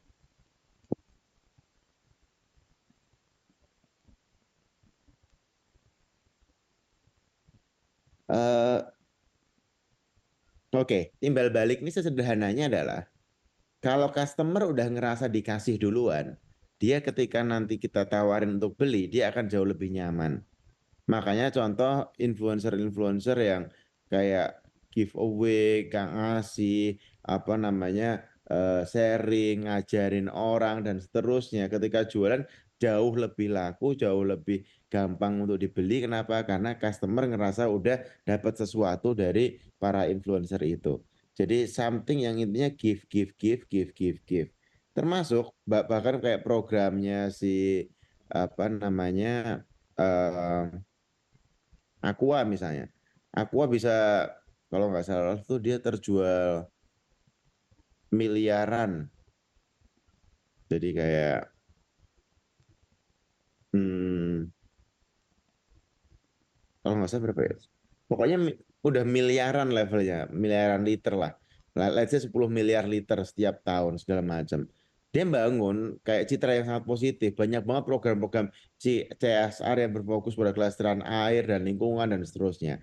Padahal bisa jadi CSR-nya tuh cuma 0,01% dari omsetnya. Tapi karena efek semua orang lihatnya gitu, ya kayak orang percaya. Makanya banyak orang yang kayak ada Tom Sus, aku tahu dia waktu itu jual sepatu di Amerika, dia bilang setiap yang namanya sepatu terjual itu dia akan ngasih sepatu gratis ke orang Afrika yang nggak punya sepatu atau sangat miskin. Itu booming banget. Habis itu tahun berikutnya dia jualan lagi sepatu. Gratisnya adalah dapetin air berapa galon tiap beli satu sepatu itu bikin semua orang ngerasa kayak oh gue apa dapat sesuatu nih, nggak cuma value-nya banyak dan seterusnya. Jadi gamenya teman-teman gimana kalian bisa ngasih manfaat ke calon customer, ngasih manfaat ke calon customer terus-terusan sehingga nanti timbal baliknya jauh lebih enak. Makanya influencer, public figure, selebgram, artis dan seterusnya jualan jauh lebih gampang dibanding orang yang belum dikenal atau orang yang ngasih manfaat seperti Wardah tadi. Dia benar-benar fokus banget mau pendidikan, bikin yayasan, bikin sekolah, bantu lingkungan, sponsor event dan seterusnya. Sehingga semua orang ngerasa kayak udah dapat banyak dari brand ini, beli beli ke dia sangat nggak masalah. Good, next lagi Mbak.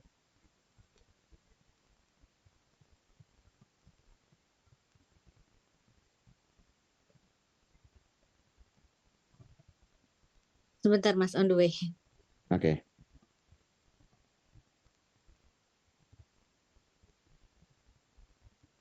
Hukum psikologis ikut-ikutan. Jadi secara sederhananya ketika makin ramai dia akan makin ramai, ketika makin sepi akan makin sepi. Sederhananya misalnya Mas Yersan lagi pergi ke satu daerah pelosok, misalnya satu kampung terpencil malam-malam, handphone mati, gelap, nggak ada sinyal dan seterusnya. Ketika lapar banget mau makan, pilihannya ada dua, ada satu warung yang ramai banget, yang ada satu warung yang sepi banget. Anggaplah yang kosong warung sepi ini mau desainnya lebih bagus, tempatnya lebih nyaman dan seterusnya. Secara bawah sadar kita akan milih yang rame.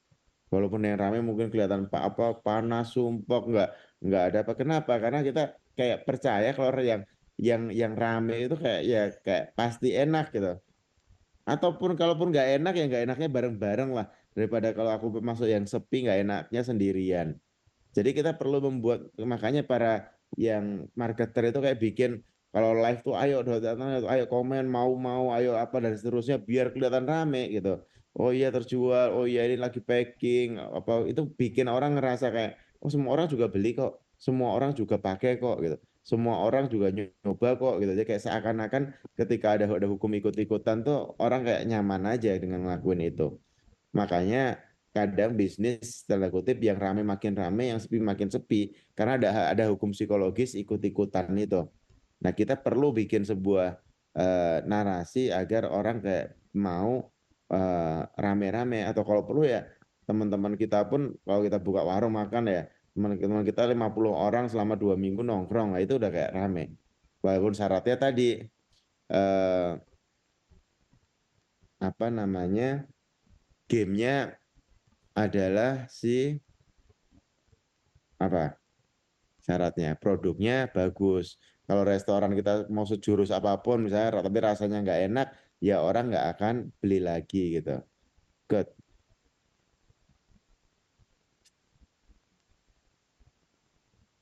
Next Mbak.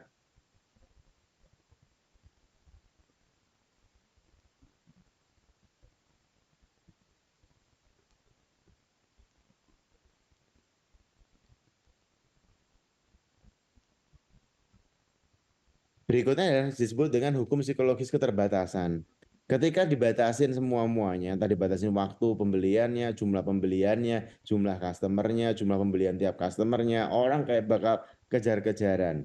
Saya lihat ini terjadi lagi di zamannya TikTok. Saya Richard dia apa live itu dia bilang, oh hanya 3 menit ini saja gitu. Ayo 2 menit 30 detik lagi, 2 menit, 1 menit 30 detik kayak semua orang kejar-kejaran atau maksimal beli hanya 5 pieces gitu, nggak boleh beli dari 5 pieces gitu. Padahal secara normal kalau kita beli produk cuma 1 pieces, tapi karena dia bilang maksimal 5 pieces, tiba-tiba kita ikutan beli 5 pieces. Hal-hal itu masuk banget ke bawah sadar manusia. Jadi hukum psikologis keterbatasan. Ada juga hukum psikologis perbandingan, tapi sederhananya saya ulangi terus-terusan, bikin produk yang bagus banget, produk itu akan jual produk dirinya sendiri, produk itu akan kayak direferensiin oleh orang ke teman-temannya, produk itu akan kayak saling apa namanya dikasihin satu sama lain ke apa informasinya, di sharing dan seterusnya karena produknya memang bagus banget. Nah, kalau produknya udah bagus, teman-teman ngerjain nyampaikan tentang bagusnya produk ini, ditambahin narasi-narasi, storytelling, kalau perlu bumbu-bumbu itu jauh lebih gampang dibanding kita jual produk yang jelek. Jadi saran saya misalnya teman-teman tadi ada budget marketing, anggaplah 1 miliar, bisa jadi 800 jutanya dipakai buat memperbaiki produk. 200 jutanya baru dipakai buat ngiklanin atau ngenalin produk yang bagus ini. Itu akan jauh lebih efisien. Good, thank you. Itu buat apa namanya pembukaan. Kita sekarang sharing-sharing, diskusi-diskusi tentang marketing, terutama teman-teman. Saya pengen teman-teman sharing kayak pernah lihat ada produk apa gitu yang selaris itu menurut saya karena ini karena itu gitu. Jadi teman-teman saling sharing tentang produk yang sangat-sangat laris dari yang pernah teman-teman alami, pernah teman-teman coba dan seterusnya. Gitu Mbak Eng. Oke, teman-teman. Silakan ya yang mau sharing, boleh banget atau ada yang ingin ditanyakan juga boleh. Mas, ini ada yang di kolom chat nih, Mas, tentang marketing nih, Mas. Kalau di bidang pendidikan swasta itu seperti apa sih, untuk marketingnya ini, Mas? Maksudnya gimana pendidikan swasta? Kalau di ini, kalau apa namanya, ini, kalau semisal kan gitu ya, di bidang usaha pendidikan swasta. Nah, untuk marketingnya itu tipsnya seperti apa sih, untuk nge-guide, teman-teman mungkin mahasiswanya untuk daftar di pendidikan swastanya ini? Sekolah Hmm. kali ya, sekolah swasta gitu ya, Oh, Kak LPK. Mas Mudi Oh, ya? oke. Sekolah swasta ya. Nah, ini menarik contoh. Aku nggak tahu lah. Swasta itu kan berarti mungkin tadi kenapa dia bilang swasta karena ada pendidikan negeri. Kita ngomong, pernah nggak kita lihat iklannya UGM gitu, atau iklannya UI gitu, atau iklannya ITB gitu? Aku nggak tahu, tapi kalau saya belum pernah lihat. Kenapa? Karena bagi mereka, mereka fokus banget ke pencitraan tanda kutip, gimana biar UGM itu dianggap kampus paling bagus, menghasilkan lulusan terbaik, dan seterusnya. Karena saking bagusnya, kalau karena saking bagusnya, ya semua orang kayak berebut untuk masuk UGM gitu. Itu contoh sih, jadi kayak misalnya nih, saya punya SMA swasta, misalnya. Terus saya cuma bilang bahwa eh, SMA di sini gratis gitu, dan semua siswa yang masuk dalam 3 bulan sudah bisa menafkahi orang tuanya gitu. Dah gitu. Itu kan kalau ngomongnya kayak gitu kayaknya nggak perlu marketing lagi, itu udah kayak viral aja. Yang daftar pasti ribuan orang gitu. Kenapa? Karena ya tadi gratis, dan ketika udah 3 bulan bisa nafkahin orang tuanya. Kenapa bisa kayak gitu? Ya bisa jadi karena memang anak-anak ini separuh hari ke sekolah, separuh harinya kerja. Jadi kayak benar-benar menghasilkan, kerjanya apa ya kita siapin. Pagi-paginya ngapain ya kita ajarin biar kerjanya lebih bagus gitu, contoh. Hal-hal sederhana kayak gitu bisa jadi kayak wow viral marketing. Karena kan daripada nerima SPP misalnya 300.000, 500.000, mending dia menghasilkan di sore hari bareng kita, itu bisa misalnya ini ngawur-ngawuran ya. Jadi kayak intinya menurut saya sih perbaiki value akan jauh lebih seru, kasih nilai tambah bakal lebih seru dan seterusnya. Gitu kira-kira. Oke. Oke.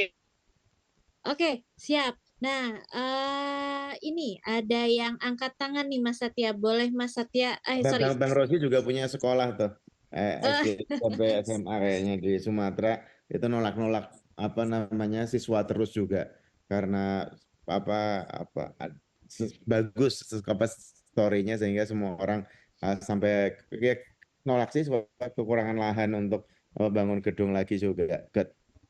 Oke, siap. Bang Rozi mau sharing?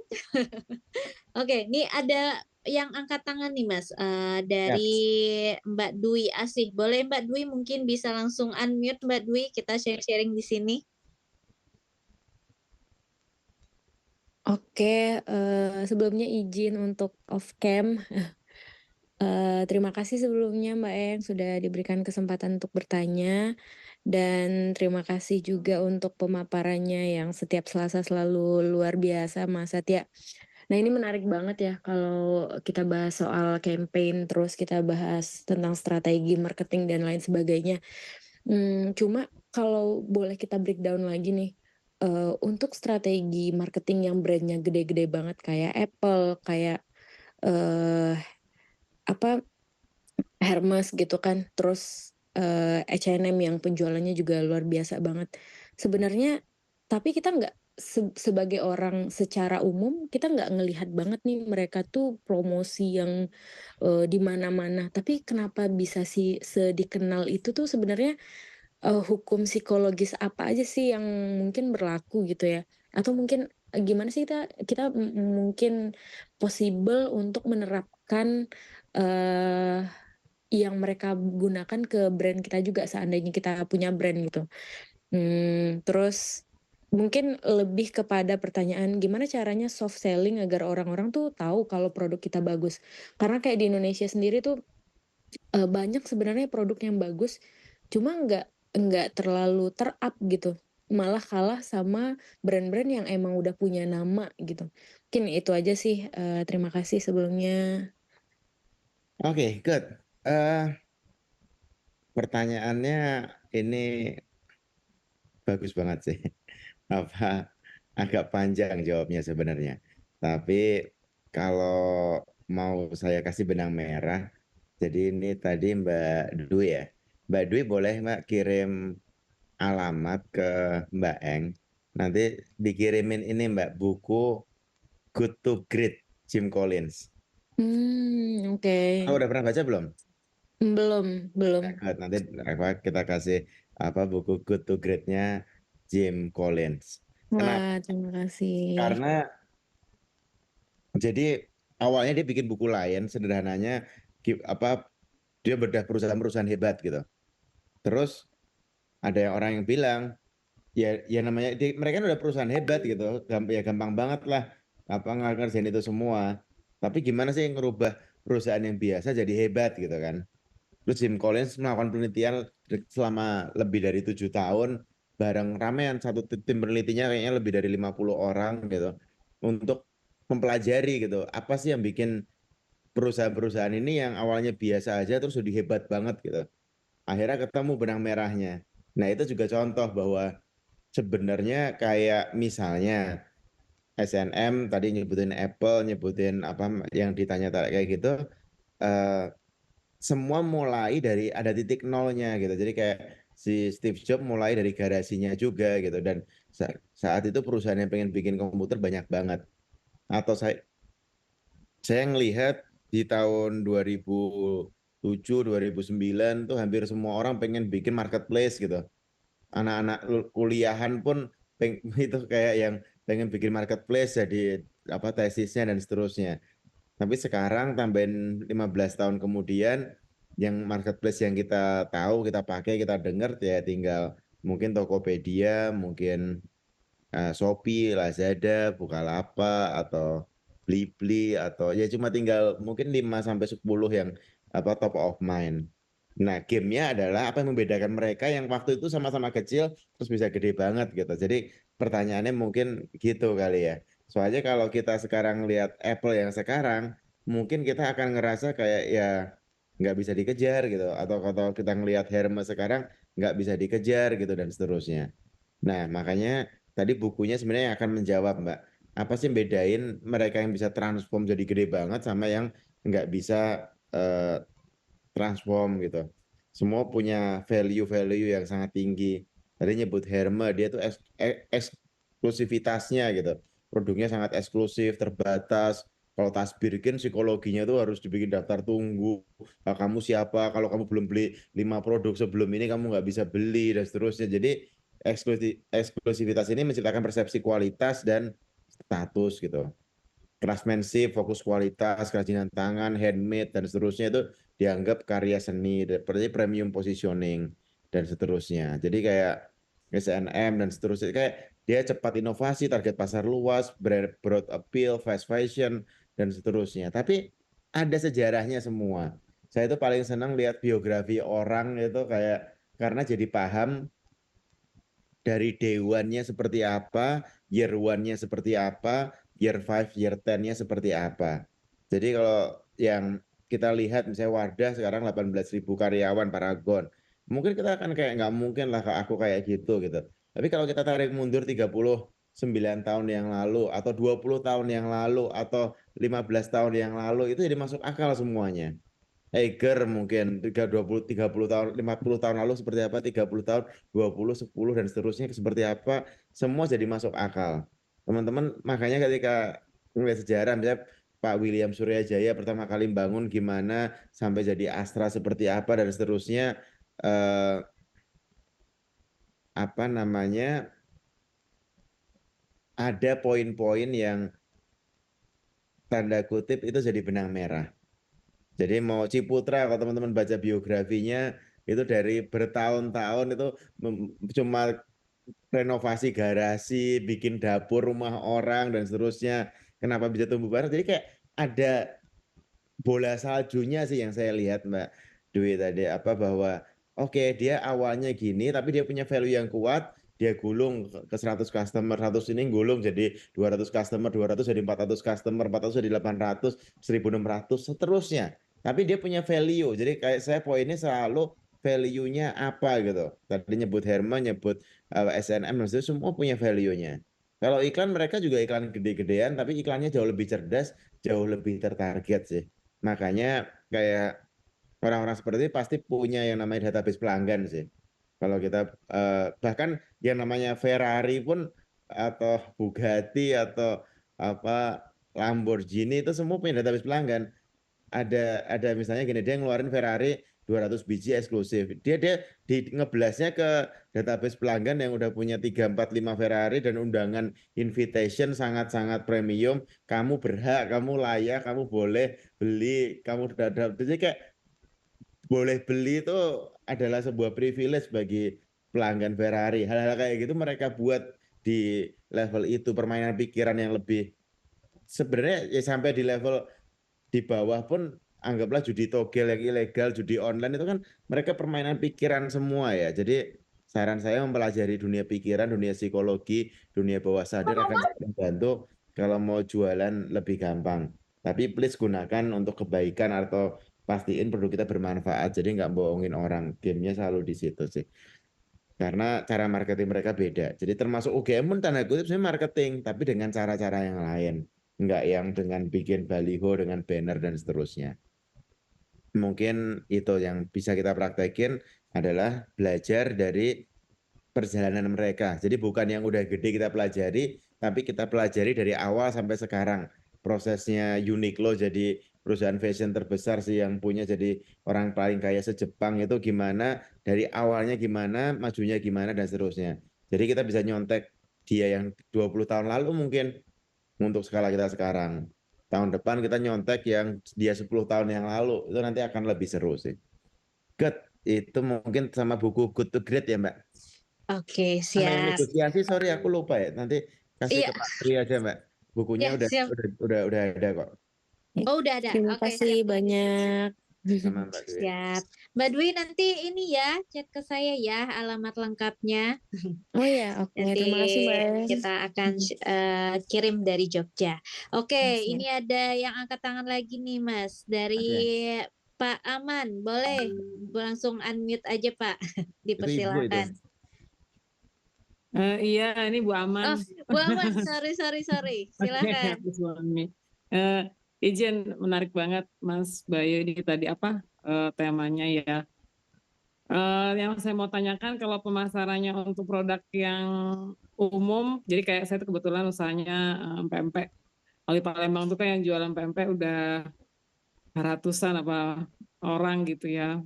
Nah, kalau saya ngambil segmennya tuh dijual keluar Mas saya tuh.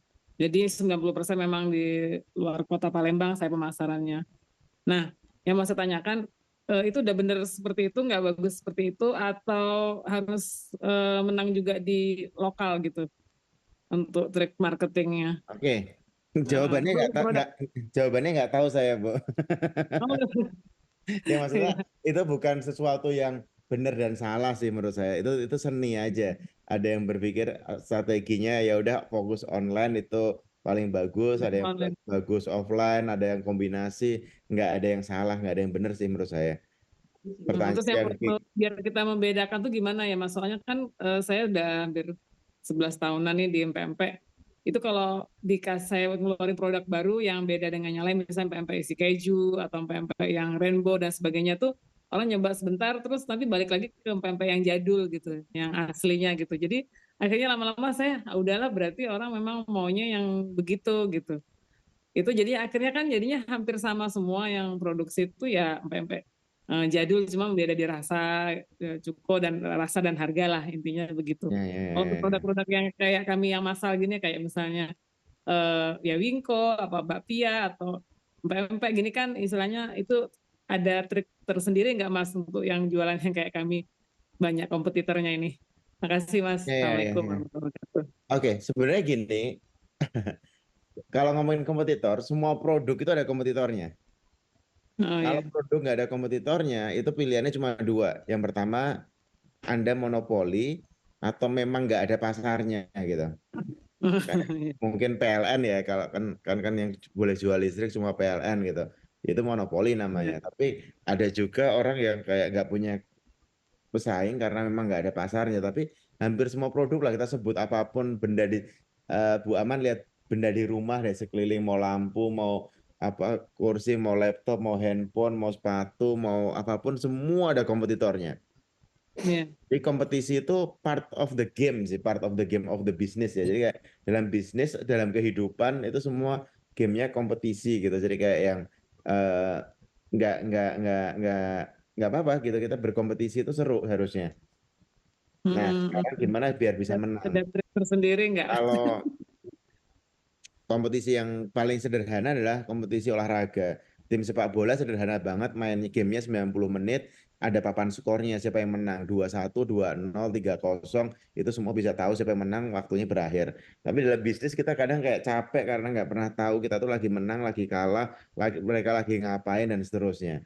Padahal sebenarnya kita bisa juga untuk apa perbaikan terus-menerus.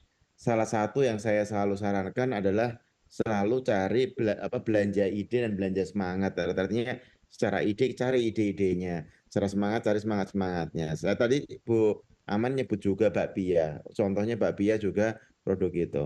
Tapi ternyata ada teman yang jago banget jualan bakpia. Dia bisa ngobrak-ngabrik pasar bakpia yang udah puluhan tahun di Jogja. Untuk semua orang kalau ke Jogja beli bakpianya dia. Dan penjualan dia triliunan tiap tahun. Namanya Bakpia Kukus Tugu Jogja. Tiba-tiba dia Padahal keluar dari ubah pakem itu Mas ya. apa? Keluar dari pakemnya bakpia Keluar itu sebenarnya. keluar dari pakem bakpia itu nggak kayak gitu puluhan tahun. Tapi tiba-tiba dia bilang ini Bakpia Kukus Tugu Jogja. Aku yang mungkin udah sering keliling tahu itu mirip banget sama Banana Tokyo-nya di Jepang. Rasanya, teksturnya dan seterusnya yang beda cuma bentuknya aja.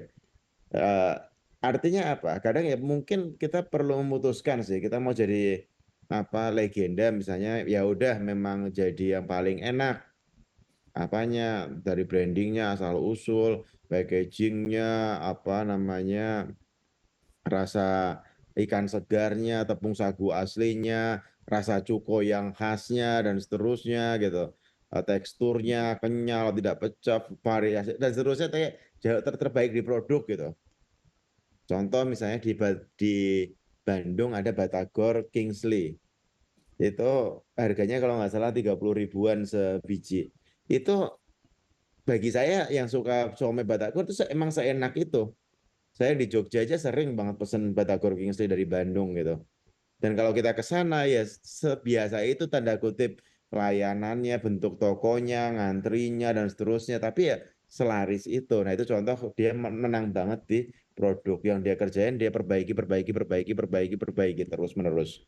Saya punya teman kayak Mas Yoyo, dia punya bikin spesial warung spesial sambal apa WS warung warung spesial sambal SS warung SS warung Iya. 100 cabang lebih punya sendiri semua. Dia masih punya namanya laboratorium di mana tiap hari ada orang-orang yang gimana biar produknya lebih enak. Saya pernah ceritain ayam gorengnya itu udah ganti belasan kali dalam sekian tahun untuk biar lebih enak lagi. McDonald yang punya 55 ribu cabang kan sebenarnya mirip juga cuma jualan burger. Semua orang juga jualan burger, jualan kentang goreng. Tapi dia punya hamburger university-nya yang terus perbaiki produk, terus perbaiki produk, terus perbaiki produk. Entah semuanya produknya kah, cara masaknya, penyajiannya biar lebih panas, biar lebih crunchy, biar lebih empuk, biar apa masih ada yang ngerjain terus menerus itu nggak akan ada berhentinya sih sebenarnya kalau mau dikerjain sampai akhirnya jadi yang Terus ya terbaik. Mas. Termasuk tadi siapa yang dibilang terbaik di Palembang ini gimana kalau kita suruh orang tutup mata bilang enak yang mana dan seterusnya sampai dari 100 orang 90 bilang enak kita itu PR yang nggak akan pernah selesai sebenarnya ngerjain itu tuh. Jadi itu game yang seru banget sebenarnya kalau mau perbaikan produk. Nanti jualannya akan lebih enak.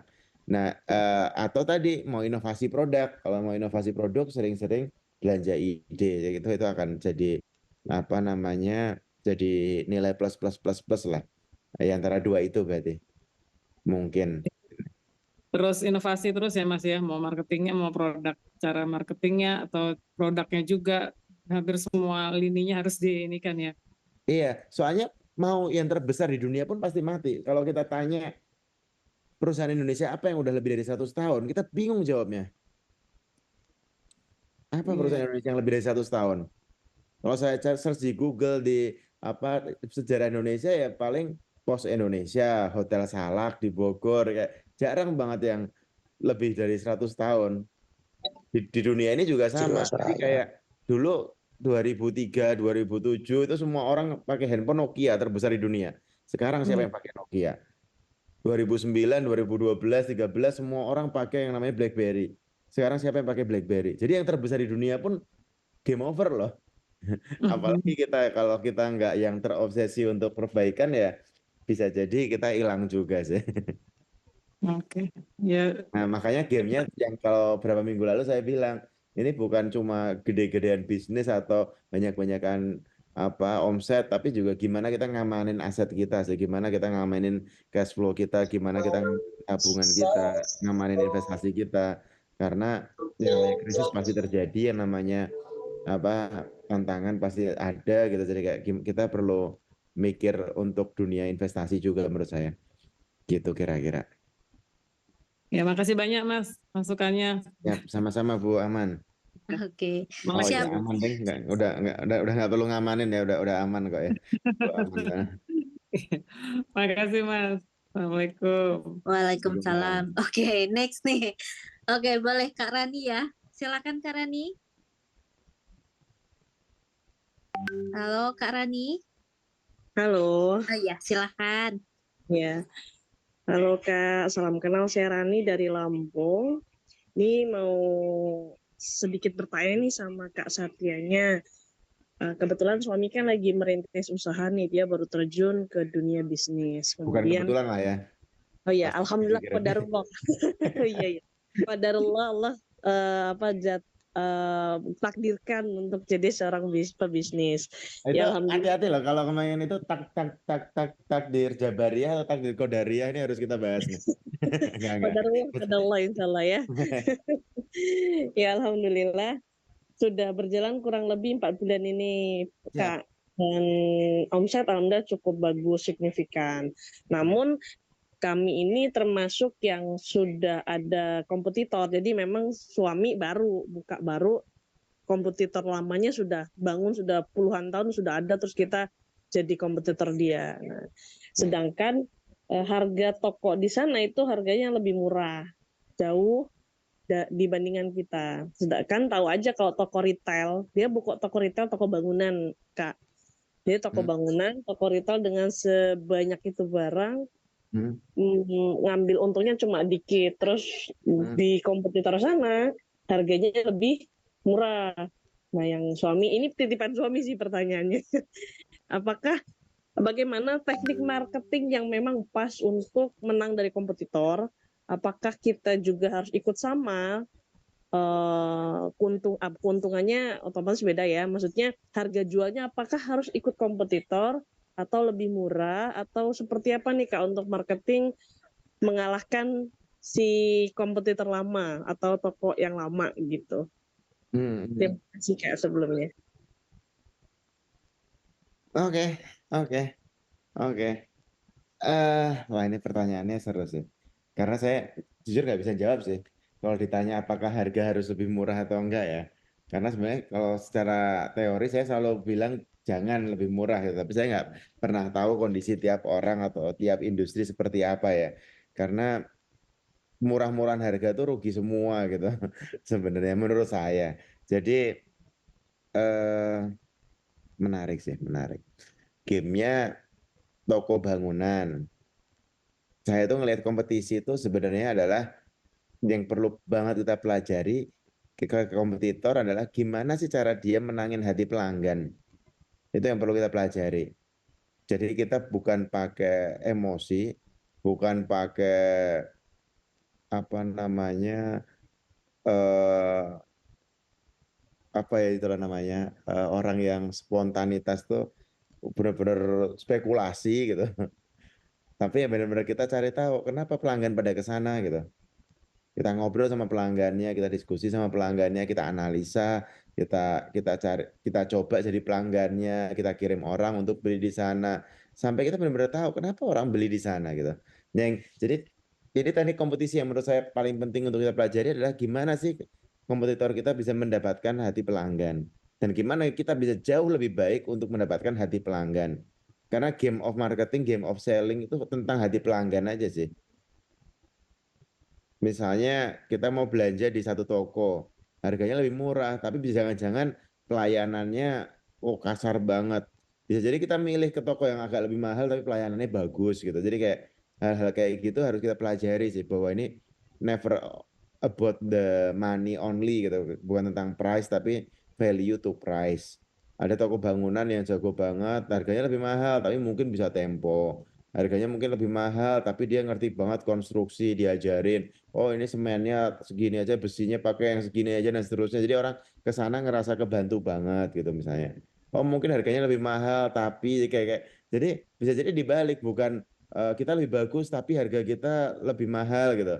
Dibalik harganya lebih mahal tapi kita bisa ngasih lebih dibanding sekedar perang harga gitu. Itu secara teori tapi saya nggak tahu prakteknya dalam konteks Mbak Rani di toko bangunan itu seperti apa saya nggak tahu karena tiap orang beda-beda. Jadi mungkin belum bisa jawab dengan lebih spesifik sih karena pertanyaannya harganya apakah harus lebih murah atau tidak, jawabannya nggak tahu. Yang saya tahu lah contoh sederhana.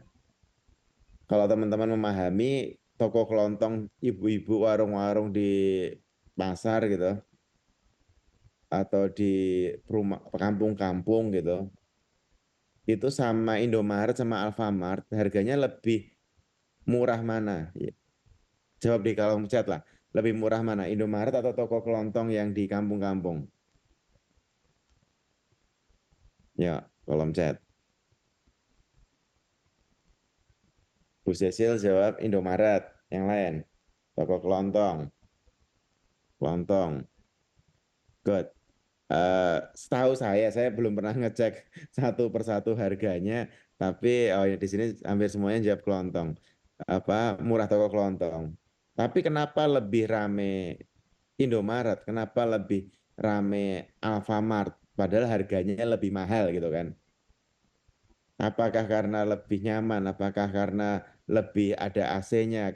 Apakah karena ada parkirannya dan seterusnya? Ternyata hasil riset mengatakan bukan itu. Apakah karena kita bebas milih kata Mas Rafa? Bukan itu ternyata. Yang dijual Alfamart sama Indomaret itu satu hal. Bukan ramah. Ayo. Lebih ramah toko kelontong kan apa kalau toko kelontong kenal nama kita, tetangga kita kan. Ternyata yang dijual bukan itu. Ayo, apa yang dijual Alfamart dan Indomaret? Bukan bersih dan terang. Good, Mbak Yuli nangkep satu. Oke, good, Mbak Dina benar. Mbak Sandy benar, good. Itu yang dijual, yaitu availability atau ketersediaan atau apa? Kita kalau ke toko kelontong, misalnya mau cari tolak angin, itu bisa jadi ada, bisa jadi enggak gitu. Kita mau cari popok, bisa jadi ada, bisa jadi enggak gitu. Kita mau cari apa namanya, misalnya sampo Pantene yang anti rontok hair fall gitu bisa jadi ada bisa jadi enggak gitu. Tapi kalau ke Indomaret mau yang di Subang mau yang di Rembang mau yang di Jombang mau yang di mana kita masuk situ kita langsung masuk ke rak itu kita lihat ada tolak angin di situ kita mau masuk itu ada popok di situ gitu jadi kayak segampang itu kita bisa pede kalau nyari itu pasti ada di Indomaret pasti ada di Alfamart jadi kenapa kita beli ke Indomaret ke Alfamart? Karena dia jualan availability bahwa di semua Indomaret di 20.000 Indomaret selalu ada barang yang sama dan barangnya selalu ada gitu. Jadi serius lebih murah Alfamart. Oke, anyway nanti silakan di riset sendiri Mas Kori. Jadi ini lucu. Jadi apa namanya? Itu ternyata yang mereka jual. Dan beneran bikin kita ya udah kalau mau nyari ini gitu ya di situ ada gitu. Kalau toko kelontong bisa jadi nggak ada dan seterusnya. Nah, jawab Mbak Rani tadi mungkin ternyata yang Indomaret Alfamart tidak lebih murah gitu. Jadi apakah toko besi lebih murah lebih mahal saya nggak tahu, tapi saya ngasih analogi Indomaret Alfamart aja. Good. Thank you. Kita mungkin Mbak Rani. Iya, dan Siap. juga lokasi barangnya sama di setiap Alfamart. Jadi kalau saya nyari Makariso ya udah ke di situ pasti ada. Saya mau nyari Hydro Coco ya di situ pasti ada gitu. Dan pasti dingin Hydro Coconya gitu kan. Jadi kayak udah pasti. Good. Gitu ya Mbak Oke. Rani. Semoga menjawab ya, Mbak. Nggak tidak Mas, menjawab kok aku. oke. Nah, ini Mas, ada pertanyaan dari kolom chat. Hmm. Ini mana ya? Sorry, ke atas dikit ternyata ketutupan. Ini Mas, kalau Gayet bikin campaign agar benar-benar masuk di pikiran orang itu seperti apa? Ini ada pertanyaan dari Mas Fahrul Hamid. Gimana kalau Gaet bikin campaign Agar benar-benar masuk di pikiran orang itu seperti apa, kayak contoh kayak Indomie gitu ya. Nah, Indomie kan bikin campaign kayak kalau hujan-hujan enaknya makan Indomie gitu. Nah, kalau seperti itu gayetnya seperti apa sih Mas gitu?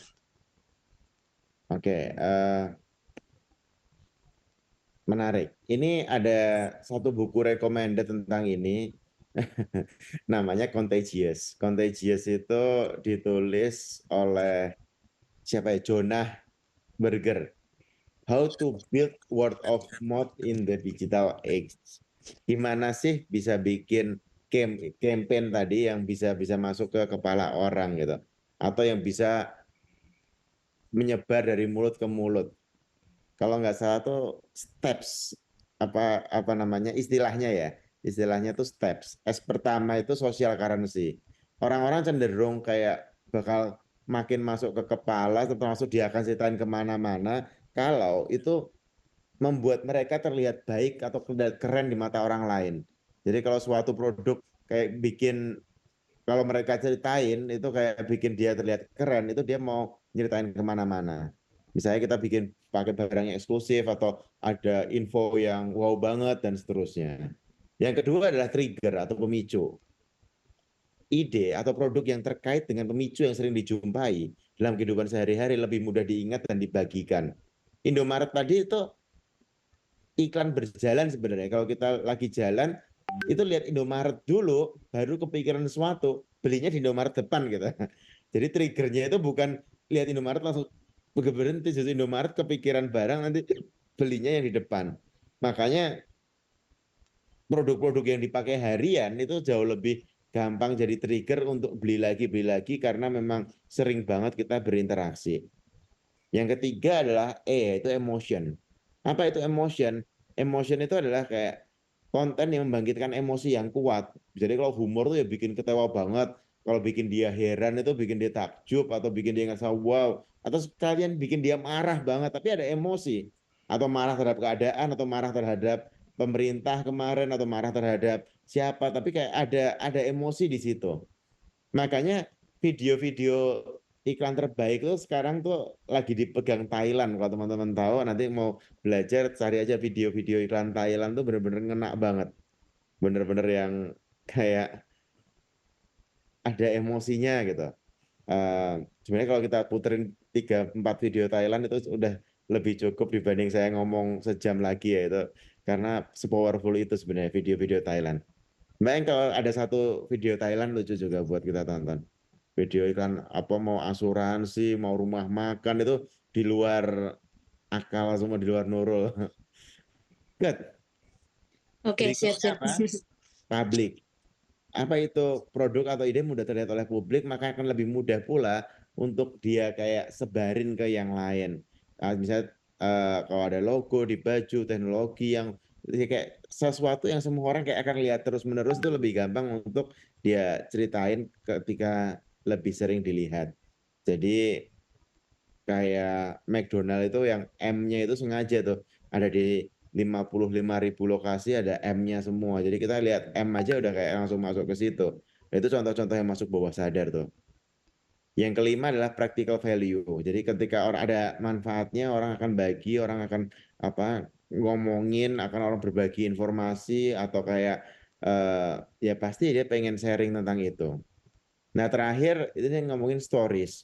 Semua itu kalau bisa dibungkus dalam story atau storytelling itu akan jauh lebih mudah untuk masuk ke kepala dan disebarin lagi. Karena seperti yang pernah saya bilang, manusia dengan ribuan tahun peradaban kita itu hidupnya dari storytelling ke storytelling ke storytelling. Jangan hujan-hujanan nanti masuk angin sampai cerita-cerita orang zaman dulu, cerita-cerita nabi, cerita-cerita siapa Roro Jonggrang, Bandung Bondowoso semua itu adalah storytelling.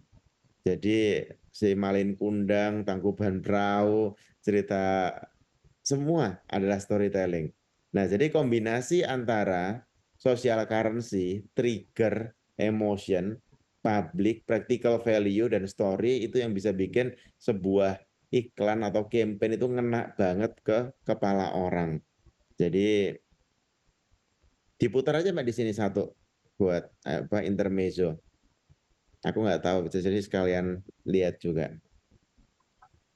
Yaitu iklan-iklan Thailand. Dan biasanya teman-teman cari deh iklan yang ditonton lebih dari 100 juta orang di YouTube. Itu powerful semua. Mau Old Spice, mau $1 Save Club, mau apa itu kayak banyak banget yang sangat powerful. Kenapa? Karena oke, good. Ya, kita intermezzo. Oh, ini aku pernah lihat juga nih. Itu kan itu yang nonton 117 juta orang.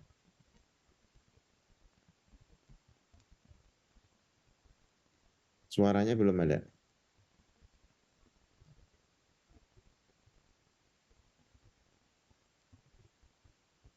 Suaranya belum ada, Mbak.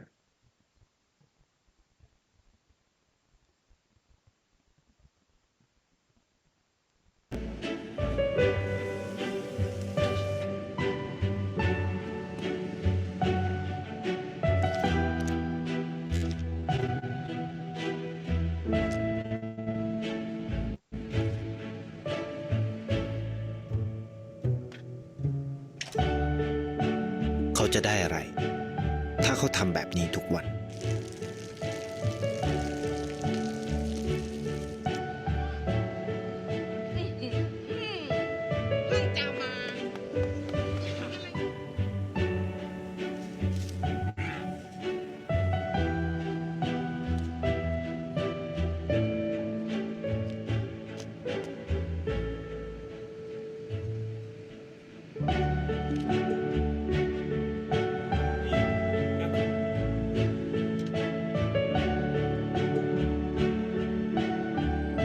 เขาจะไม่ได้อะไรเลย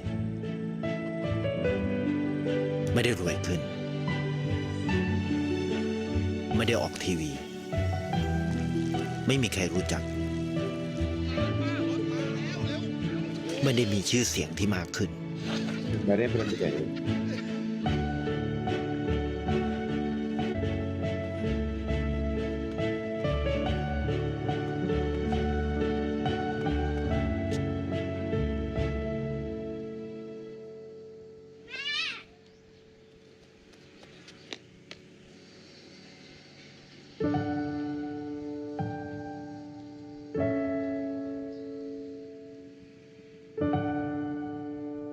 เพราะสิ่งที่เขาได้ คือได้แค่ความรู้สึก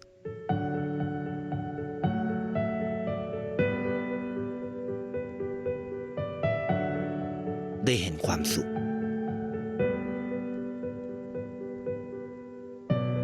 ได้เข้าใจ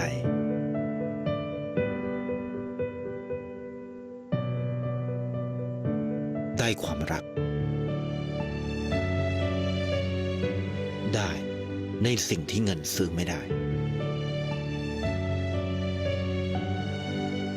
ได้โลกที่สวยงามกว่าเดิม ไ ในชีวิตคุณ อะไรคือสิ่งที่คุณต้องการมากที่สุด ไทยประกันชีวิตเชื่อในความดี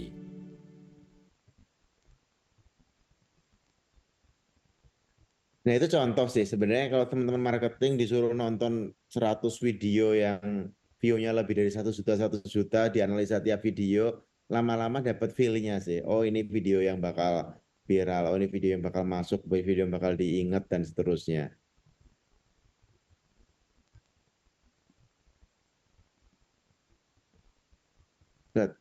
Lanjut Mbak Eng. Oke, siap. Oke, lanjut dari Mbak Alvita nih. Tadi tanya tentang marketing. Boleh Mbak Alvita bisa langsung unmute kali ya? Halo Mbak Alvita. Halo Mbak. Halo, Oh iya, silakan. saya itu mau menanyakan CSR apa atau value apa yang harus kita bangun? Coach, ya maaf, terputus-putus nggih. Jadi saya itu ada klinik, kebetulan saya bekerja di situ, atau rumah sakit lah ya. Nah, zaman sekarang rumah sakit itu kan BPJS semua, hampir 80%, 90% BPJS. Kalau kita mau bersaing di hal yang bagus, kayaknya nggak akan nutut gitu ya.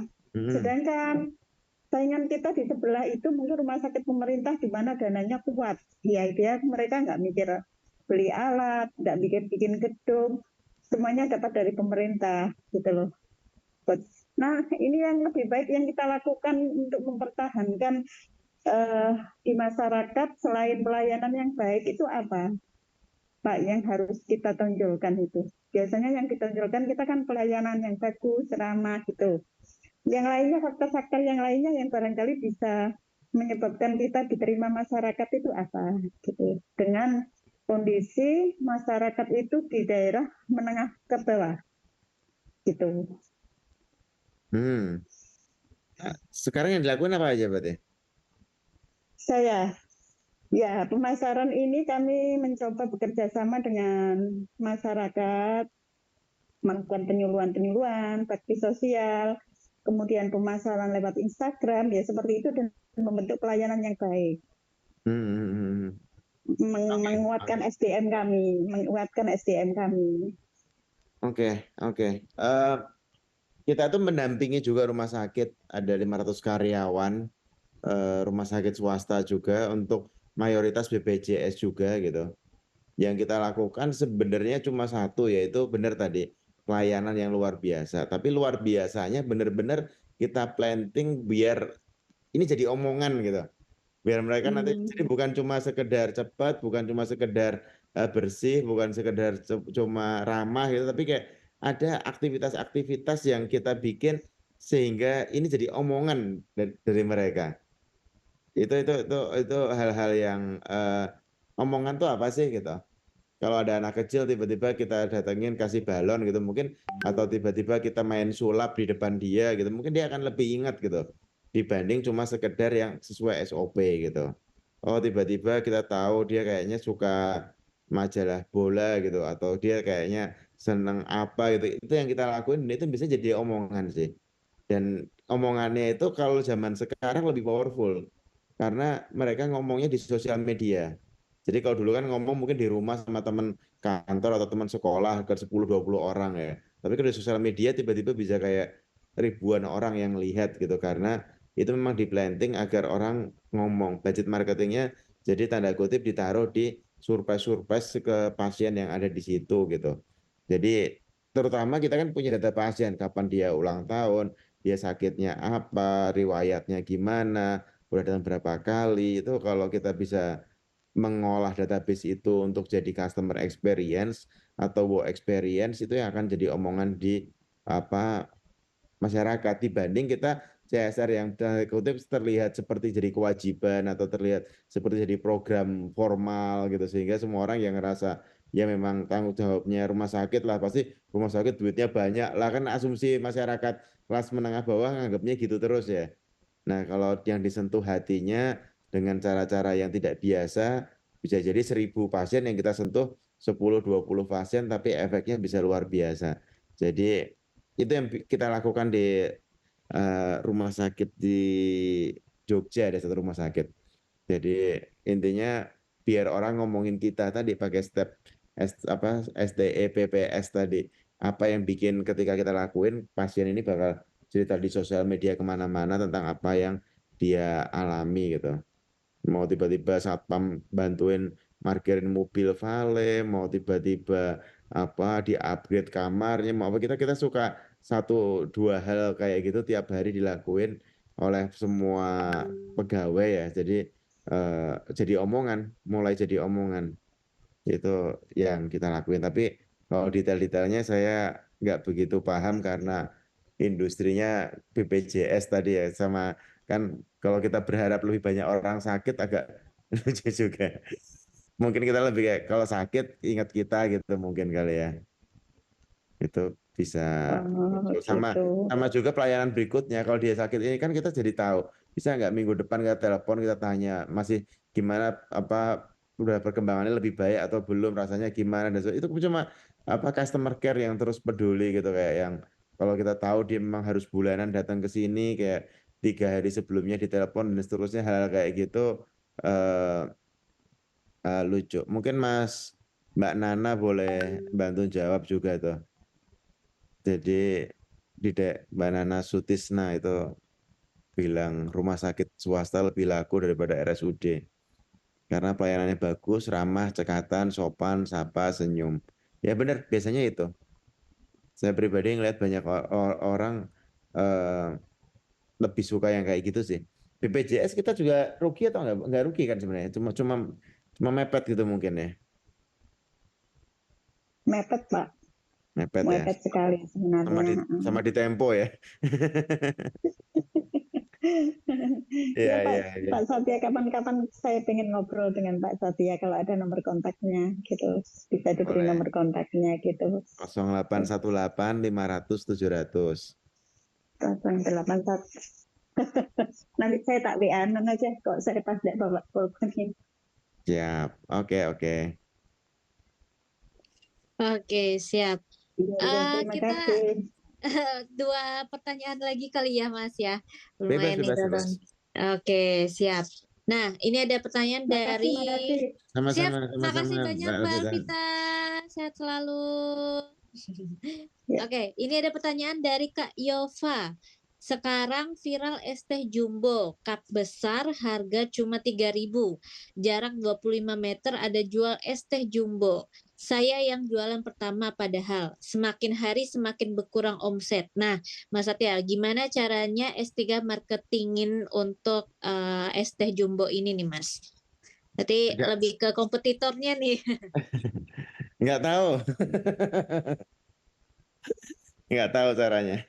Jadi emang itu industri yang lucu sih, karena barrier to entry bisnis yang barrier to entry-nya segampang itu memang agak-agak rumit. Contoh gini, kenapa dia 2000 jualnya bisa 2000, nanti ada yang jual 1.500 juga bisa. Karena orang-orang ini nggak mikirin semuanya, dia nggak mikirin jasanya dia, apa tenaganya dia jualnya di depan rumah dia, nggak bayar dan seterusnya gitu dan seterusnya. Jadi kayak industri yang menurut saya kita perlu mikirin nilai tambah biar barrier to entry-nya makin sulit. Itu kalimatnya the deep. Apapun masalah gede yang kita beresin, yang susah banget diberesin, sekalinya kita bisa beresin, nanti kita akan masuk ke dalam lingkaran di mana hampir semua orang nggak bisa masuk gitu, karena hampir semua orang nggak mau menyelesaikan masalah yang gede banget itu gitu. Jadi secara sederhana coba dicari satu masalah yang jauh lebih gede gitu. Bisa jadi oke, brandingnya digede. Saya punya teman yang punya lebih dari 1.000 gerobak ginian ya. Dia kerjaannya jadi karena udah lebih dari 1.000 gerobak es teh, saya nggak sebut merek lah. Tapi akhirnya brandnya itu yang akhirnya bikin orang beloknya ke dia gitu. Walaupun mungkin harganya sama atau bahkan mungkin lebih mahal, tapi belok ke situ karena orang masuk ke kepalanya udah 1.000 cabang gitu. Dan kenapa bisa 1.000 cabang? Nah itu yang jadi barrier to entry. Kenapa yang lain cuma bisa buka 1 atau 2, tapi ini orang bisa 1.000 cabang atau 2.000 mungkin sekarang. Saya 1.000 udah lama update-nya. Nah itu gamenya sebenarnya. Gimana kita mau nyelesain satu problem yang gede banget gitu. Ya mungkin nggak sebulan 2 bulan, tapi mungkin setelah 6 bulan kita selesaiin, kita akan masuk di tempat yang orang lain nggak ada yang bisa atau jarang banget yang bisa nyelesain. Nah kita akan seru sih. Gamenya selalu di situ. Gamenya selalu di nyelesain masalah yang lebih gede agar kita bisa masuk ke situ.